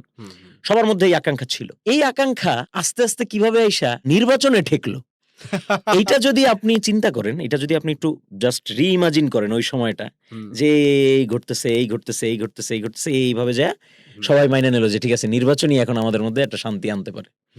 এইটা যদি আপনি আবার একটু রিইমাজিন করেন, তাহলে আপনি বুঝবেন যে কেন লিবারাল ডেমোক্রেসি এখনো টিকে আছে। লিবারাল ডেমোক্রেসি আসলে শাসন ব্যবস্থা হিসাবে তো কি বলে, আমাদের মতো দেশ টেশ বা এগুলির জন্য তো খুব একটা কার্যকর, বা লিবারাল ডেমোক্রেসির তো আছে, লিবারাল ডেমোক্রেসির তো ধরেন যে একটা উৎপত্তি আছে, একটা কনটেক্সট আছে। আমেরিকা তার কনটেক্সটে, ইউরোপের কনটেক্সটে তার উৎপত্তিটা হয়েছে, প্রোটেস্টানিজম, তারপরে ক্যাপিটালিজমের উত্থান, সেখান থেকে তার একটা জার্নি আছে। আমাদের মতো দেশগুলোতে অনেক সময় আমরা যে ডেমোক্রেসির চর্চা করি, এটা তো ডেমোক্রেসি না, হুদাই মানে ফাও কিছু ডেমোক্রেসির চর্চা করতেছি। নির্বাচন আমাদের এখানে হয়, তার চেয়ে রাজতন্ত্র তো অনেক ভালো, মানে তার চাইতে চলতেছে, অবশ্যই। অনেকগুলা দেশ চলতেছে, ধরেন সৌদিতে হ্যাঁ, আমাদের বাংলাদেশের চেয়ে অনেক বেশি আরাম মানে আয়েশে হ্যাঁ, মানে আছে। ডেভেলপমেন্ট, সেটার অন্যান্য কারণ আছে, ধরেন হ্যাঁ। তেল সেগুলোর কারণ আছে, অন্যান্য বিভিন্ন হিসাব কারণ আছে, আছে। ইকোনমিক ইস্যু আছে। কিন্তু পয়েন্ট হইছে যে লিবারাল ডেমোক্রেসির চাইতে ভালো কোনো অল্টারনেটিভ আমরা দেখাইতে পারতেছি না, সেটা নিশ্চিত। বা বিশ্ব দেখাইতে পারতেছে না। ধরেন যেই সমস্ত দেশ লিবারাল ডেমোক্রেসিকে ত্যাগ করছে, সেই সমস্ত দেশের বাস্তবতা আমলে নিলে আবার আমাদের সাথে মিলে না। ধরেন রাশিয়া বা চায়না, তাদের বাস্তবতা আমলে নিলে আমাদের সাথে মিলবে না, কারণ তাদের আয় উন্নতি করার অন্যান্য কারণ আছে, অনেক কারণ আছে, যেটা আমাদের নাই। এখন আমাদের মতো কান্ট্রি যেগুলো, যারা হলো পোস্ট কলোনিয়াল স্টেট, ছোট দেশ, অনেক মানুষ, ডাইভার্স কালচার, রিসোর্স কম, এই দেশগুলাকে আসলে কোন শাসন ব্যবস্থায় আগায় নেওয়া যায়। আপনি একটা জিনিস খেয়াল করেন, মানে শেখ হাসিনার শাসনামলও কিন্তু এইটার উপরেই টিকে ছিল, যে কি বলে এটাকে, উন্নয়ন হচ্ছে, তা তোমাদের গণতন্ত্র কেন লাগবে? হ্যাঁ, পুরো একটা ন্যারেটিভ, তাই না? উন্নয়ন হচ্ছে, হ্যাঁ। গণতন্ত্র দরকার কি? এবং মানুষ কিন্তু, অনেক মানুষ, আপনি ইভেন এখনো তাদের দেখবেন, মন্ত্রীরাই বলছে, হ্যাঁ, তাদের মনোগঞ্চ, হ্যাঁ, কম গণতন্ত্র, বেশি উন্নয়ন। এবং অনেক মানুষ কিন্তু এটা মাইনেও নিচ্ছে কাইন্ড অফ। অনেক মানুষ এখনো, আপনি কথাবার্তা রাস্তাকে, ইভেন এখন আপনি কথাবার্তা বলেন, তারা বলবে যে হ্যাঁ, হাসিনা আমল তো উন্নয়ন হয়েছে। ইভেন আমার তো মনে হয় যে বিএনপি সরকার যদি এই মেট্রো রেল বা পদ্মা সেতুর মতো দৃশ্যমান জিনিসপাতি না দেখাইতে পারে, তাইলে 5-6 বছর পরে তাদের প্রতি মানুষের নানান ধরনের বিরক্তি তৈরি হইতে পারে। মানুষ চায় এগুলি। এখন পয়েন্ট হইছে, তাহলে আমরা লড়াইটা করছি কিন্তু হাসিনার আমলে সেই গণতন্ত্রের জায়গা থেকে, যে আমরা গণতন্ত্র চাই, কথা বলতে চাই, সুশাসন চাই, এই জায়গা থেকে কিন্তু আমরা বলছি। এখন পয়েন্ট ওইটাই, আমাদের মতো দেশগুলোতে লড়াইয়ের হাতিয়ারও গণতন্ত্রের বুলি ছাড়া আপনি তো লড়াইটাও করতে পারতেছেন না, সম্ভব না তো। ফলে গণতন্ত্র, লিবারাল ডেমোক্রেসি, এইটা কোনো না কোনো ফর্মে আসলে আমাদের অল্টারনেটিভ ভাবার, ইমাজিন করতে পারার ব্যর্থতার কারণে এটা থেকে যাচ্ছে। বাট এইটার মধ্যে যেই আপনার ইয়েগুলি আছে, ডাবল স্ট্যান্ডার্ড গুলি আছে, যেই ঝামেলাগুলি আছে, যেই খুঁতগুলি আছে, সেগুলি ডেফিনেটলি পুরা বিশ্বব্যাপী আপনি দেখেন লিবারাল ডেমোক্রেসি আস্তে আস্তে সে ফল করতেছে, মানে নানান জায়গায়, নানান ভাবে মানুষের নতুন নতুন অ্যাসপিরেশন সামনে আসতেছে, কলাপস করতেছে। ফলে আমার কাছে মনে হয় যে আমাদের দেশের পার্টিকুলার যদি কথা বলি, different scenario, but world wide liberal ডেমোক্রেসির এখনো অল্টারনেটিভটা আসলে কেউ ইমাজিন করতে পারতেছে না। যারা ইমাজিন করছে কোনো না কোনো অল্টারনেটিভ, তারা আসলে সাফল্য দেখাইতে পারেনি। ধরেন সোভিয়েত ইউনিয়ন কেন এত বড় ঘটনা, কারণ সে ফার্স্ট টাইম দেখাইছে যে না, এই কি বলে, এই যে ইংল্যান্ড, ব্রিটেন বা ইউরোপ বা আমেরিকা যা বলতেছে সেটাই একমাত্র রাষ্ট্রকল্প না, এটার বাইরেও রাষ্ট্রকল্প হইতে পারে। সে 17-18টা দেশ এক কইরা একটা দেশ বানায় ফেলাইছে, সে একটা কনফেডারেশন তৈরি করছে, যে না, এইভাবে আমরা থাকতে পারি। বাট সে কিন্তু ফেইল করছে, এবং 90-এ সোভিয়েতের ফেইল করার সাথে নতুন করে আবার গণতন্ত্রের যেই উত্থান, সেটা সম্পর্ক আছে। হ্যাঁ, সেটা হইছে 90-এ। তারপরে আবার এখন আইসা ধরেন যে আবার এখন রাশিয়া, চায়না বা ইরান এই ধরনের স্টেটগুলো শক্তিশালী হচ্ছে। আমেরিকা বা ইউরোপ একটা ক্রাইসিসের মধ্য দিয়ে যাচ্ছে, নানাবিধ ক্রাইসিস বিশ্বব্যাপী। আবার এক ধরনের এখন কিন্তু আমরা একটা বিশ্বযুদ্ধ পরিস্থিতির মধ্যে আছি, আমরা একটা বিশ্বযুদ্ধ পরিস্থিতির মধ্যে আছি। কারণ আপনি দেখেন একদিকে রাশিয়া ইউক্রেন, অন্যদিকে ইরান আমেরিকা একদম এবং এই যুদ্ধে কারা কারা যুক্ত আছে। মানে এখন তো বিশ্বযুদ্ধ আপনার ডিরেক্ট হবে না, ওই 42 সালে 19 সালে যেরকম ডিরেক্ট বিশ্বযুদ্ধ হয়েছে, সব দেশ ঝাঁপায় পড়ছে, ওটা তো হবে না। এখন চায়না কি করে? চায়না গোয়েন্দা তৎপরতা শেয়ার করে, গোয়েন্দা তথ্য শেয়ার করে। ওদিকে রাশিয়া সে বইলা দেয় যে অমুক জায়গায় আমেরিকার ঘাঁটি আছে, সে ইয়ে দেয়, মিসাইল দেয়। অলরেডি আমরা তৃতীয় বিশ্বযুদ্ধের মধ্যে আছি, এটা বুঝতেছে না। সবাই বলতেছে তৃতীয় বিশ্বযুদ্ধ লাগবে, আমরা তৃতীয় বিশ্বযুদ্ধের মধ্যে আছি। এবং এই যুদ্ধ যখন শেষ হবে, এখন কিন্তু কয়েকটা যুদ্ধ অলরেডি অনগোয়িং। পাকিস্তান তালেবান, ওদিকে আপনার ইন্ডিয়ার সাথে চায়নার আছে একটা, পাকিস্তানের আছে, এদিকে আপনার আবার ইরান আমেরিকা, এদিকে রাশিয়া ইউক্রেন। ফলে আমরা অলরেডি একটা যুদ্ধের মধ্যে আছি এবং এই যুদ্ধটা চলবে অনেক দিন আমার ধারণা। এবং যখন এই যুদ্ধটা ফুল যুদ্ধটা শেষ হবে, এটা শেষ হবে আসলে একটা চেঞ্জের, একটা বৃহৎ চেঞ্জের মধ্যে দিয়ে। সেই চেঞ্জ কি হবে ইয়েট টু নো, বাট এটা একটা চেঞ্জের মধ্যে দিয়ে শেষ হবে আসলে। ফলে ওইটার জন্য আমাদের প্রস্তুতি নিতে হবে। বাংলাদেশ হিসাবে আমরা ধরেন ভৌগোলিকভাবে আমাদের ওইটার, এবং ওটা বাদ দেন আপনি, তারপর এই যে এখানে আমাদের সাউথ এশিয়ান বর্ডারে, আমাদের এখানে মিয়ানমার, আমাদের বর্ডার, রোহিঙ্গা, মিয়ানমার, ইন্ডিয়া, এই বর্ডারগুলিতে যে যুদ্ধ পরিস্থিতি তৈরি হয়েছে, ফলে যুদ্ধ আমরা অলরেডি একটা থার্ড ওয়ার্ল্ড ওয়ার মধ্যে আছি। এই থার্ড ওয়ার্ল্ড ওয়ার যখন শেষ হবে, তখন একটা বৃহৎ চেঞ্জ এর মধ্যে দিয়ে শেষ হবে। আমাদের ওই চেঞ্জের জন্য প্রস্তুতি নিতে হবে। যেখান থেকে এত কথা আসলো আর কি, সেটা আমি আবার ওইখান থেকে ফিরে যাই, র্যাপ আপ করি। সেটা হচ্ছে যে ধরেন এই যে ব্যাপারগুলি, আমি যখন আসলে অ্যাকচুয়াল রিয়েল পলিটিক যেটাকে আমরা বলি, এইটাতে যখন আমি ঢুকলাম, তখন আমি দেখলাম যে আসলে মতাদর্শ বা ইডিওলজি এটা একটা পর্দার মতো। ইসলামের যে ইডিওলজি, ধরেন রাসূলের ভালোবাসার জন্য আমি ঝাঁপায়া পড়ছি যে রাসূলকে বাঁচাইতে হবে। পয়েন্ট হইছে যে রাসূল, প্রথমত হইছে যে আমরা যখনই এই ধরনের ঘটনা দেখি, আদৌ সে রাসূলকে অবমাননা করছে কিনা, এটা হলো প্রথম প্রশ্ন। সেকেন্ড প্রশ্ন হইছে যে রাসূলকে অবমাননা করলে সেইটার আসলে বিধিবদ্ধ নিয়ম কি? তারে মাইরা ফেলানো, নাকি তাকে মানে সে যে একটা সোসাইটিতে যাতে থাকতে পারে ওইরকম একটা সোসাইটি তৈরি করা? মারলেও তুমি মারবা নাকি অন্য কেউ মারবে, কেউ কি করবে সেটা আইনের ব্যাপার আছে। তারপর ইভেন আমি এইভাবেও দেখি জিনিসটা, যে হয়েছে গিয়া মানে ধরেন সোসাইটিতে, যেমন ধরেন মুতানাব্বি নামে একজন বিখ্যাত কবি আছে, জানেন? দেওয়ানে মুতানাব্বি বিখ্যাত বইটা, হ্যাঁ, ভণ্ড নবী। তার মুতানাব্বি যে তার নাম, এই নামের অর্থই হচ্ছে নবী দাবিকারী। মুতানাব্বি মানে যে নবী দাবি করছে। আর মুতানাব্বি নবী দাবি করছিল, তো মুতানাব্বি কিন্তু ওই সময়কার বড় একজন, এবং আর পুরো আরবি সাহিত্যের মধ্যে মুতানাব্বি না, হ্যাঁ, সবাই বড় একজন কবি। মুতানাব্বিকে আজকের যুগে যদি কেউ নবী দাবি করে, তাকে তো ধরেন কল্লা ফালাই দেবে ধরেই। কিন্তু আব্বাসী আমলে সেরকম একটা সোসাইটি ছিল, যেই সোসাইটিতে মুতানাব্বির মতো কবি সে কিন্তু বসবাস করছে এবং কবিতা চর্চা করে গেছে। তার কবিতা, হ্যাঁ হ্যাঁ, তওবা করছে, ডিফারেন্ট ইস্যু, কিন্তু তারে ওই জিনিসটা ফেস করতে হয় নাই, ওই লাইফ থ্রেট ফেস করতে হয় নাই তাকে। এবং সে দেখেন তওবা করার পরেও ইম্পর্টেন্ট ব্যাপার কি? ইম্পর্টেন্ট ব্যাপার হচ্ছে তার নামটা কিন্তু রয়ে গেছে, মুতানাব্বি, প্রসিদ্ধ, চর্চিত। এবং আজকে তার দেওয়ানে মুতানাব্বি কওমি মাদ্রাসায় পাঠ্য বই, এবং আর বিশ্ববিদ্যালয়গুলো পাঠ্য। এখন পয়েন্ট হচ্ছে ওইরকম একটা সোসাইটি তো কল্পনা করতে হবে আপনার, যেই সোসাইটিতে আপনি বলুক না মানে একজন আমার রাসূলকে গালি দিছে, একজন নবীকে গালি দিছে বা কটু কথা বলছে, আপনার ওই সোসাইটিটা তো তৈরি করতে হবে, যেই সোসাইটিতে ওই লোকটা, আপনার এই সোসাইটি মানে সোসাইটির কারণে মানুষ চেঞ্জ হয়। অনেক সময় আপনি এরকম অনেক দেখবেন, যারা এক্স মুসলিম বা আমাদের দেশের নাস্তিক যারা অনেকে আছে, যারা মানে ফ্যামিলির অত্যাচার বা ফ্যামিলিতে ইসলামের নামে এত অত্যাচারের মুখোমুখি হয়েছে যে ইসলামের ব্যাপারে বা ইয়ের ব্যাপারে ছোটকালে একটা বাজে ধারণা তৈরি হয়ে গেছে। এরকম কিন্তু অনেক লোক আছে পুরো ওয়ার্ল্ড ওয়াইড। তো পয়েন্ট হচ্ছে আমার তো ওইরকম সোসাইটি ক্রিয়েট করতে হবে, যেই সোসাইটিতে আমি মানুষের রাইট নিয়ে কথা বলতে পারি, যেই সোসাইটিতে লাইফ থ্রেট কেউ না ফিল করে, এরকম একটা সোসাইটি তো আমার লাগবে। এখন পয়েন্ট হচ্ছে যে ধরেন আমি যখন রিয়েল পলিটিকে গেলাম, আবার এর মধ্যে তো রাজনীতি থাকে, সেটা তো আমি বাদে দিলাম। মানে ধরেন রাসূলের কটুক্তিকারীদের বিরুদ্ধে আমি নামছি মাঠে, এটার পিছনে যে এজেন্সি আরো কারা কারা কি খেলতেছে সেটা তো আমি বাদে দিলাম, সেটা তো আর তখন আমরা জানি না, বুঝি না, কিছুই না। পয়েন্ট হচ্ছে যে আমি যখন এই রিয়েল পলিটিক গুলা বোঝা শুরু করলাম, যে আমার রাজনীতির গোল কি। আমার রাজনীতির গোল খুব সিম্পল। আমার রাজনীতির গোল হচ্ছে, আমি এইটা অনেক আগের থেকে আমি এটা আমার বায়োতে লিখে রাখছি, আমার ফেসবুকেও, এবং আমি এটা বিশ্বাস করি। ইডিওলজি এত বুঝি না, ডান বামও এত বুঝি না। আমার রাজনীতির গোল সিম্পল। রাজনীতির গোল হচ্ছে বাংলাদেশের মানুষ বা যে কোনো একটা সোসাইটির মানুষ মৌলিক অধিকারগুলা নিশ্চিতভাবে পাবে। মানুষের মধ্যে ভেদাভেদ, অসাম্য, সেটা অর্থনৈতিক অন্যান্য অসাম্য, এটা কমে আসবে। এবং মানুষ তার রাইট টু লাইফ, যেটা মানুষ হিসেবে বাঁচার, আল্লাহ কোরআনে বলছে যে ওয়ালাকাদ কাররামনা বানি আদম। এই বনি আদমের মধ্যে কি খালি মুসলমান? খালি তো মুসলমান না, বনি আদম মানে বনি আদম, দুনিয়ার যত মানুষ আছে, তাহলে সবাইকে আল্লাহ সম্মান দিছে, সম্মানিত করছে। তার মানে মানবিক মর্যাদা এটা কোনো ধর্মের সাথে কানেক্টেড না। মানবিক মর্যাদা হয়েছে মানুষের সত্তাগত আইডেন্টিটির সাথে কানেক্টেড, সে যে মানুষ এটার সাথে কানেক্টেড। ফলে এই যে ইভেন এখন তো ধরেন এই আইডিয়াগুলো আরো ছড়াইছে, এখন প্রাণ প্রকৃতির সাথেও এটাই অ্যাড হয়েছে। আমাদের যে প্রাণ প্রকৃতি আছে, গাছপালা, নদী নালা, এগুলোরও প্রাণ আছে, এরাও আসলে আমাদের এই প্রাণী জগতের অন্তর্ভুক্ত, ইকোসিস্টেমের অন্তর্ভুক্ত। ফলে এই যে প্রাণের অধিকার, এই যে প্রাণের মর্যাদা, মানবিক মর্যাদা যেটা, এইটা আমাদের দিতে হবে।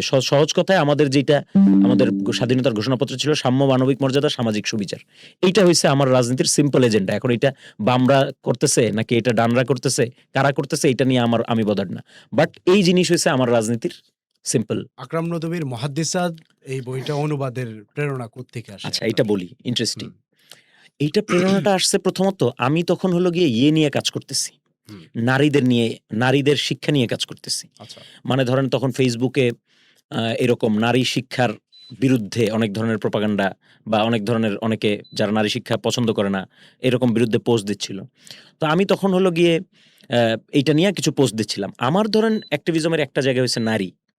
এটার একটা কারণ হয়েছে যে ধরেন মানে নারীদের ব্যাপারে তো আমাদের সোসাইটিতে হিউজ প্রিজুডিস আছে এবং হিউজ ভুল বোঝাবুঝি, ভুল ধারণা, এবং নারীরা আসলে পুরো বিশ্বব্যাপী নারীরা একটা মতাদর্শিক অস্ত্র। ইউরোপিয়ানরা আমাদের উপরে মানে কলোনাইজড সোসাইটিতে অত্যাচার চালায় নারীদের দিয়া, যে তোদের থেকে নারীদেরকে আমরা মুক্ত করব। আবার এরা আবার যে নারীরা ইউরোপিয়ান হয়ে যাচ্ছে, ওদের থেকে নারীদের আমরা মুক্ত করবো। এই যে নারীদের নিয়ে একটা টানা হেঁচড়া, এটা চলতেছে, এটা দীর্ঘদিন যাবত। তো সে ফলে নারীদের নিয়ে একটা ওই জায়গাটা, মানে নারীদের জন্য আমাদের সমাজটা আরো কেউ সহনীয় করা যায়। আমি আসলে নিজের নারীবাদী বলবো না, অনেক নারীবাদী মনে করে যে পুরুষরা নারীবাদী হইতেই পারে না, সম্ভবই না পুরুষদের পক্ষে নারীবাদী হওয়া। আমি ওইভাবে বলবো না কথাটা। আমার কথাটা সিম্পল, যে নারীদের জন্য আমাদের সমাজটাকে কিভাবে আরো সহনীয় তৈরি করা যায়, কিভাবে আমাদের সোসাইটিতে নারীরা আরো বেশি মানে সোসাইটিতে একটা মানুষ যা যা ভোগ করে, উপভোগ করে, সেটা নারীরা আসলে আরো কিভাবে বেশি সেটাতে পার্টিসিপেট করতে পারে এই জায়গায়। তো সেই জায়গা থেকে আমি যখন দেখছি, তখন আমি দেখলাম যে আমাদের ধর্মীয় সোসাইটি এরা হয়েছে ধরেন এদের সাথে নারীদের একটা বিশাল গ্যাঞ্জাম। আপনি খেয়াল করে দেখেন, এই 5 আগস্টের পরেও আমাদের এখানকার ইসলামিস্টদের প্রথম ঝামেলাটা তৈরি হলো নারীদের সাথে। এরা এই নারীদের মানে কি জানি একটা নারীদের সাথে ওনাদের ঝামেলা, নারীদের নিয়ে ওনারা কোনোভাবেই নারীদেরকে, আন্দোলনের সময় ঝামেলা, হ্যাঁ ঝামেলাটা হয়নি, জিন্স প্যান্ট পরে যখন নারী আপনার পাশে দাঁড়াইছে তখন ঝামেলাটা হয়নি। এখন ওনাদের পতনের পর ঝামেলাটা হয়েছে। তো এই যে ওনাদের যে ঝামেলাটা, এটা তো তখন আমি ওই যে নারীদের নিয়ে কিছু দিয়ে, তো ওইটা যখন আমি ঘাটাঘাটি করতেছি, তখন আমি দেখলাম যে আপনার তখন আমি তো ধরেন যে একাডেমিক জিনিসপাতি পড়তাম আর কি। তো দেখলাম যে নারীদের যে ওইটা নিয়ে ভাবা শুরু করলাম, যে নারীরা তো আসলে রাসূলের যুগে বা ইসলামের প্রথম 3 যুগে আমি দেখলাম যে নারীরা অনেক বেশি লিবারেটিং একটা পরিস্থিতির মধ্যে ছিল। আমাদের এখনকার সমাজে যা, তার চাইতে অনেক বেশি আসলে একটা লিবারেটিং একটা পরিস্থিতির মধ্যে নারীরা ছিল। একটা নারী কি করতেছে, ধরেন আজকে আপনি বলেন তো, বাংলাদেশে এত মহিলা মাদ্রাসা, এত হুজুর, এত মাদ্রাসা, এত মুফতি, এত কিছু, একটা নারী মুফতি দেখেন তো আমারে, এমন একজন নারী মুফতি দেখান, নামের নারী মুফতি আছে তাও আপনি চিনেন না, আমি চিনি না, কিন্তু আপনি এমন একজন নারী মুফতি দেখান যে ফতোয়া দিলে সেই ফতোয়া কাউন্ট হয় বাংলাদেশে, আছে? নাই। কেন নাই? এটা হলো পয়েন্টটা। তো আমি ওই জায়গা থেকে ধরেন দেখতেছিলাম যে কি মানে রাসূলের সময়ের কাহিনীগুলি। তো আমি দেখলাম যে এরকম। ওইখান থেকে হলো আকরাম নদীর বইটা প্রথমে পড়া শুরু করি। তো আকরাম নদীর বইটা যখন পড়া শুরু করি, তখন আমি যত পড়ি তত আরো আমি অনেকগুলো জিনিস আবিষ্কার করি। যেমন আমি আবিষ্কার করি যে আমাদের এখনকার যেই সহশিক্ষাটা, যেটাকে আমরা কম্বাইন্ড এডুকেশন বলি, এক ধরনের কম্বাইন্ড এডুকেশন ওই সময়ও চালু ছিল, সেটা আমি দেখলাম।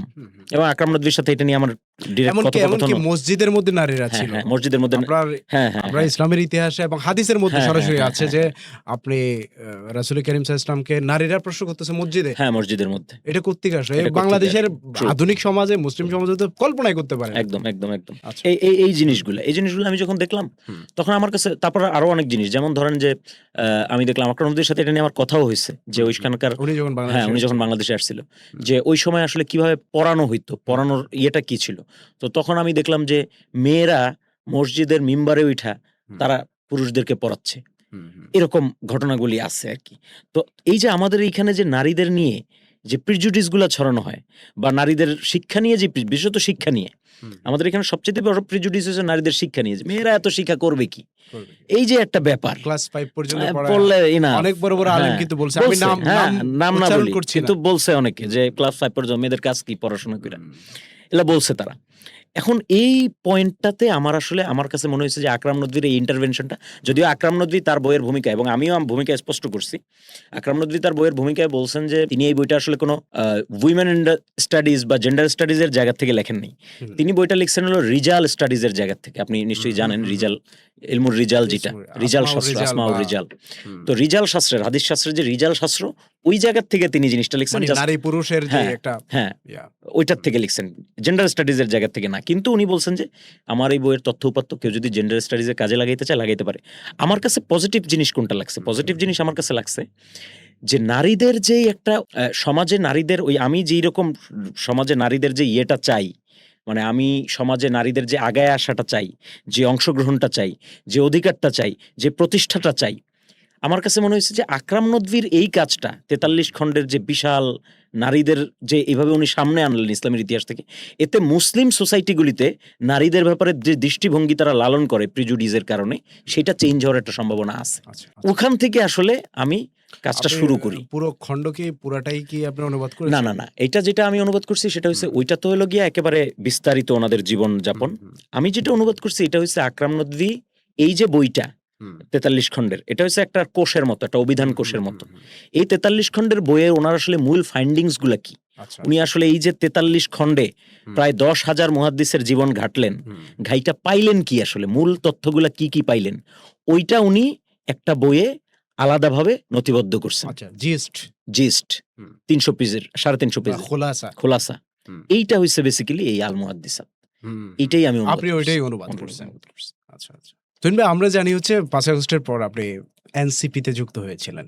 আপনার সাথে কি ঘটেছিল যে আপনি আবার পরবর্তীতে দেখা গেল এনসিপি খুব স্বস্তিদায়ক অবস্থায় ছিলেন না, পরে আবার পদত্যাগ করলেন, রিজাইন দিয়ে চলে আসলেন? কি হয়েছিল, কিংবা এনসিপি তে যে কারণগুলোর কারণে আপনি বের হয়ে আসলেন, যে সমস্ত অসংলগ্ন বা আপনার দৃষ্টিতে যেগুলা ছিল হচ্ছে যে আপনি অ্যাডাপ্ট করতে পারতেছিলেন না, ওই জিনিসগুলোকে এনসিপি তে এখনো আছে?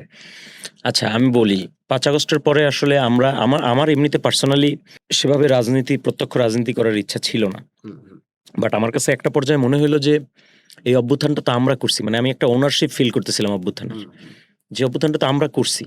এখন আমরা যে এত বড় বড় কথা বলছি যে দেশ গড়ব, আমরাই বিকল্প, এটা ওইটা, তাইলে এখন যদি আমরা পিচ টান দিই, রাজনীতিটা না করি, তাহলে এই বড় বড় কথার মূল্য থাকলো কি? ওই জায়গার থেকে আসলে আমার এনসিপি বা প্রথমে নাগরিক কমিটি, পরে এনসিপির সাথে যুক্ত হওয়া।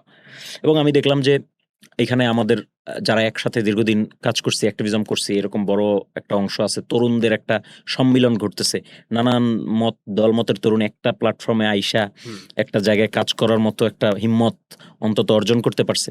এটা আমার কাছে ভালো লাগছে।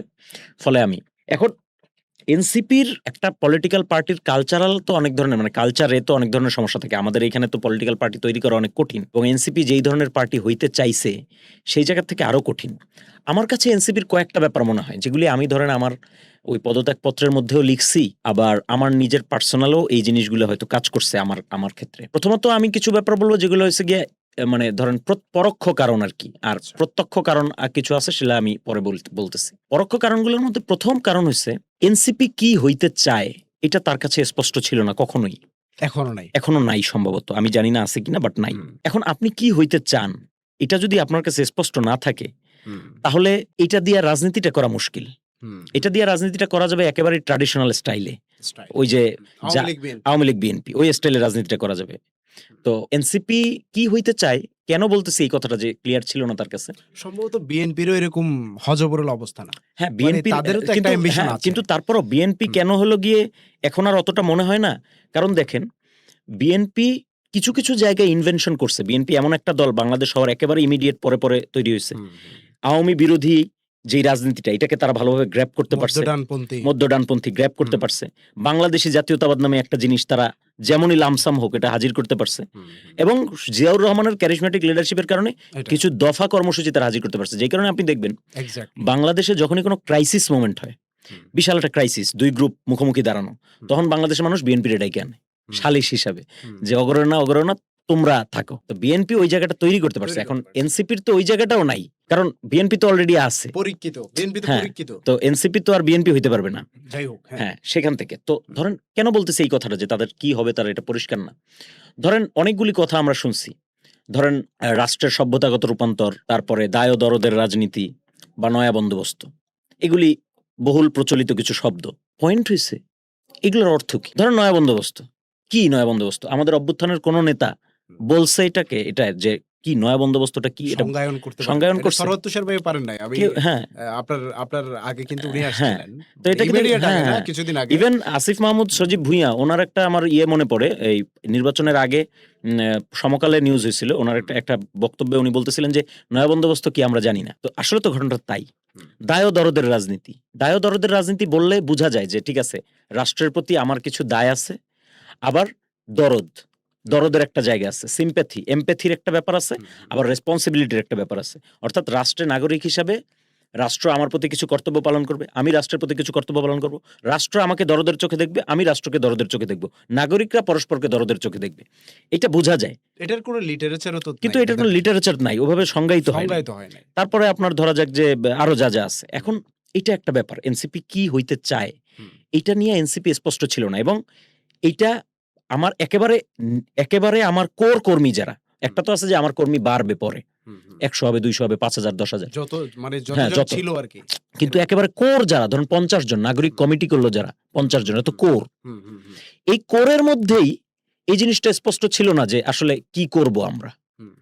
ফলে রাজনীতিটা পরে হয়ে গেছে কি ওই ট্র্যাডিশনাল স্টাইলে, যে এলাকায় 100 হুন্ডা দিয়া শোডাউন দিতে পারতেছে কিনা, এটা জেলাসির বিষয় দাঁড়াইছে। যে হাসনাত সার্জিস বা হান্নান মাসুদ তার এলাকায় হলো গিয়া মানে শোডাউন দিচ্ছে লোকজন নিয়ে, বা এত লোকজন, এটাই তো রাজনীতি। তাহলে আমি তো আমার এলাকায় যে লোক পাই না, এবং টাকা পয়সা আছে কিনা, হ্যাঁ, টাকা পয়সা আছে কিনা, বা আমি টাকা পয়সা করতে পারতেছি কিনা, আমি ম্যানেজ করতে পারতেছি কিনা, সেই জায়গাগুলি। তো এখন ধরেন ভাই, মানে পার্সোনালি আমার কথা যদি, আমার পক্ষে সম্ভব না এগুলি, ঠিক আছে, মানে আমি পারি নাই আর কি, বা পারবো না হয়তো, যেই কারণে এটা একটা কারণ। আমার কাছে পারপাসটা, একটা জিনিসের পারপাস, তাও ধরেন টাকা পয়সা বাদ দেন, একটা দলে অনেক ধরনের লোক থাকে, কেউ থাকে ফেস, যে হয়েছে 500 লোক লয়া ঘুরবে, কেউ থাকে বিহাইন্ড দ্য সিন, যে হলো ওই যে 500 লোক লয়া তুমি ঘুরবা, ওই ডিজাইনটা সে আইকা দিবে, কিং মেকারের ভূমিকাটা করবে। এখন কিং মেকারের ভূমিকা হইতে হলে আপনার পারপাসটা বুঝতে হবে, যে আপনার পারপাস কি। আমি পারপাসটা বুঝি নাই আসলে শুরুর দিকে, এটা আমি লিখছিও ফেসবুকে, ফলে বলতে অসুবিধা নাই, যে মানে এই যারা নাগরিক কমিটি বা পার্টি করতেছেন তাদের একটা উদ্দেশ্য ছিল হলো যে জামায়াত কোশ্চেন মোকাবেলা করা বাংলাদেশে। যেহেতু এই লিডারশিপের বড় একটা অংশ আসলে কোনো না কোনো ভাবে জামাত ঘরানার ঘেঁষা ছিলেন আগে, এবং যখন অভ্যুত্থান করতেছেন তারা, তখনও জামাত শিবিরই ছিল তাদের প্রধান এলাই। এখন নানান তথ্যে এটা বোঝা যাচ্ছে যে মানে অনেকের সাথেই কথা বলছেন, সবার সাথেই কথা বলছেন, কিন্তু শিবির ছিল তাদের প্রধান এলাই, বাকিরা ছিল হলো গিয়া ধরেন যে সাইডে সুইডে এদিক ওদিক।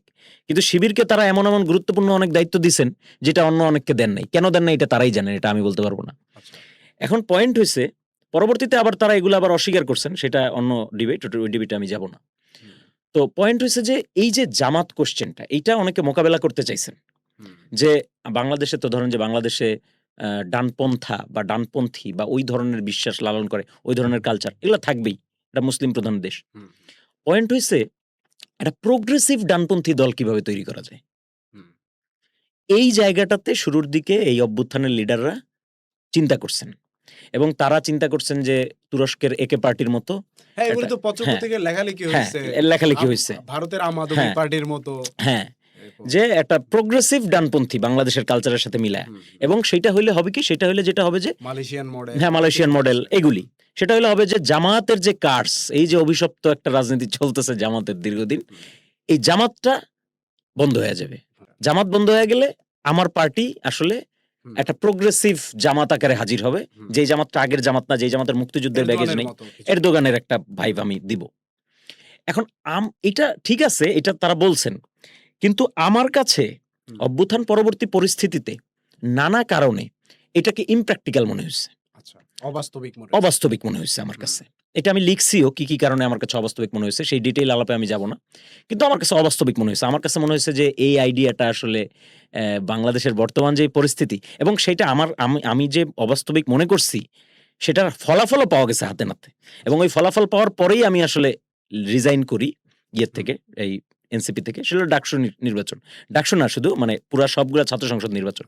এখন দেখেন ছাত্র সংসদ নির্বাচনগুলো কিন্তু এক ধরনের একটা লিটমাস টেস্ট, যে তোমরা টিকতে পারবা কি পারবা না, কিংবা তোমাদের এই নতুন প্রোগ্রেসিভ ডানপন্থা লোকে খাচ্ছে কি খাচ্ছে না, নাকি আগের ডানপন্থী যারা ছিল তারাই আরো প্রোগ্রেসিভ গিরি করতেছে।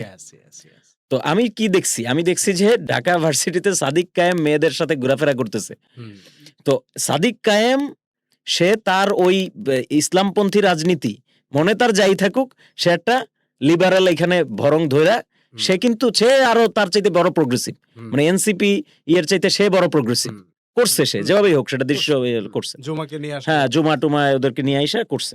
এখন তার মানে আমার কাছে মনে হয়েছে যে আসলে মানে যেই পরিস্থিতি, ধরেন জামাতের সাথে এনসিপির যেই সম্পর্ক যেভাবে ছিল বা আছে, তাতে আসলে মানে ওইরকম একটা party, progressive party, AB party করা বা একে পার্টি করা, এটা আমার কাছে ইমপ্র্যাকটিক্যাল মনে হয়েছে। ফলে আমি আসলে ওই পরিকল্পনাটা তো সায় দিতে পারিনি, এটা এক। সেকেন্ড হয়েছে যে এনসিপির ইন্টারনাল চর্চাগুলিও আসলে খুব একটা স্পষ্ট ছিল না আমার কাছে শুরু থেকে।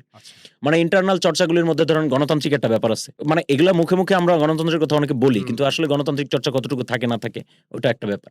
তো গণতান্ত্রিক চর্চাগুলো আমার কাছে মনে হচ্ছে মিসিং খুব একটা ছিল।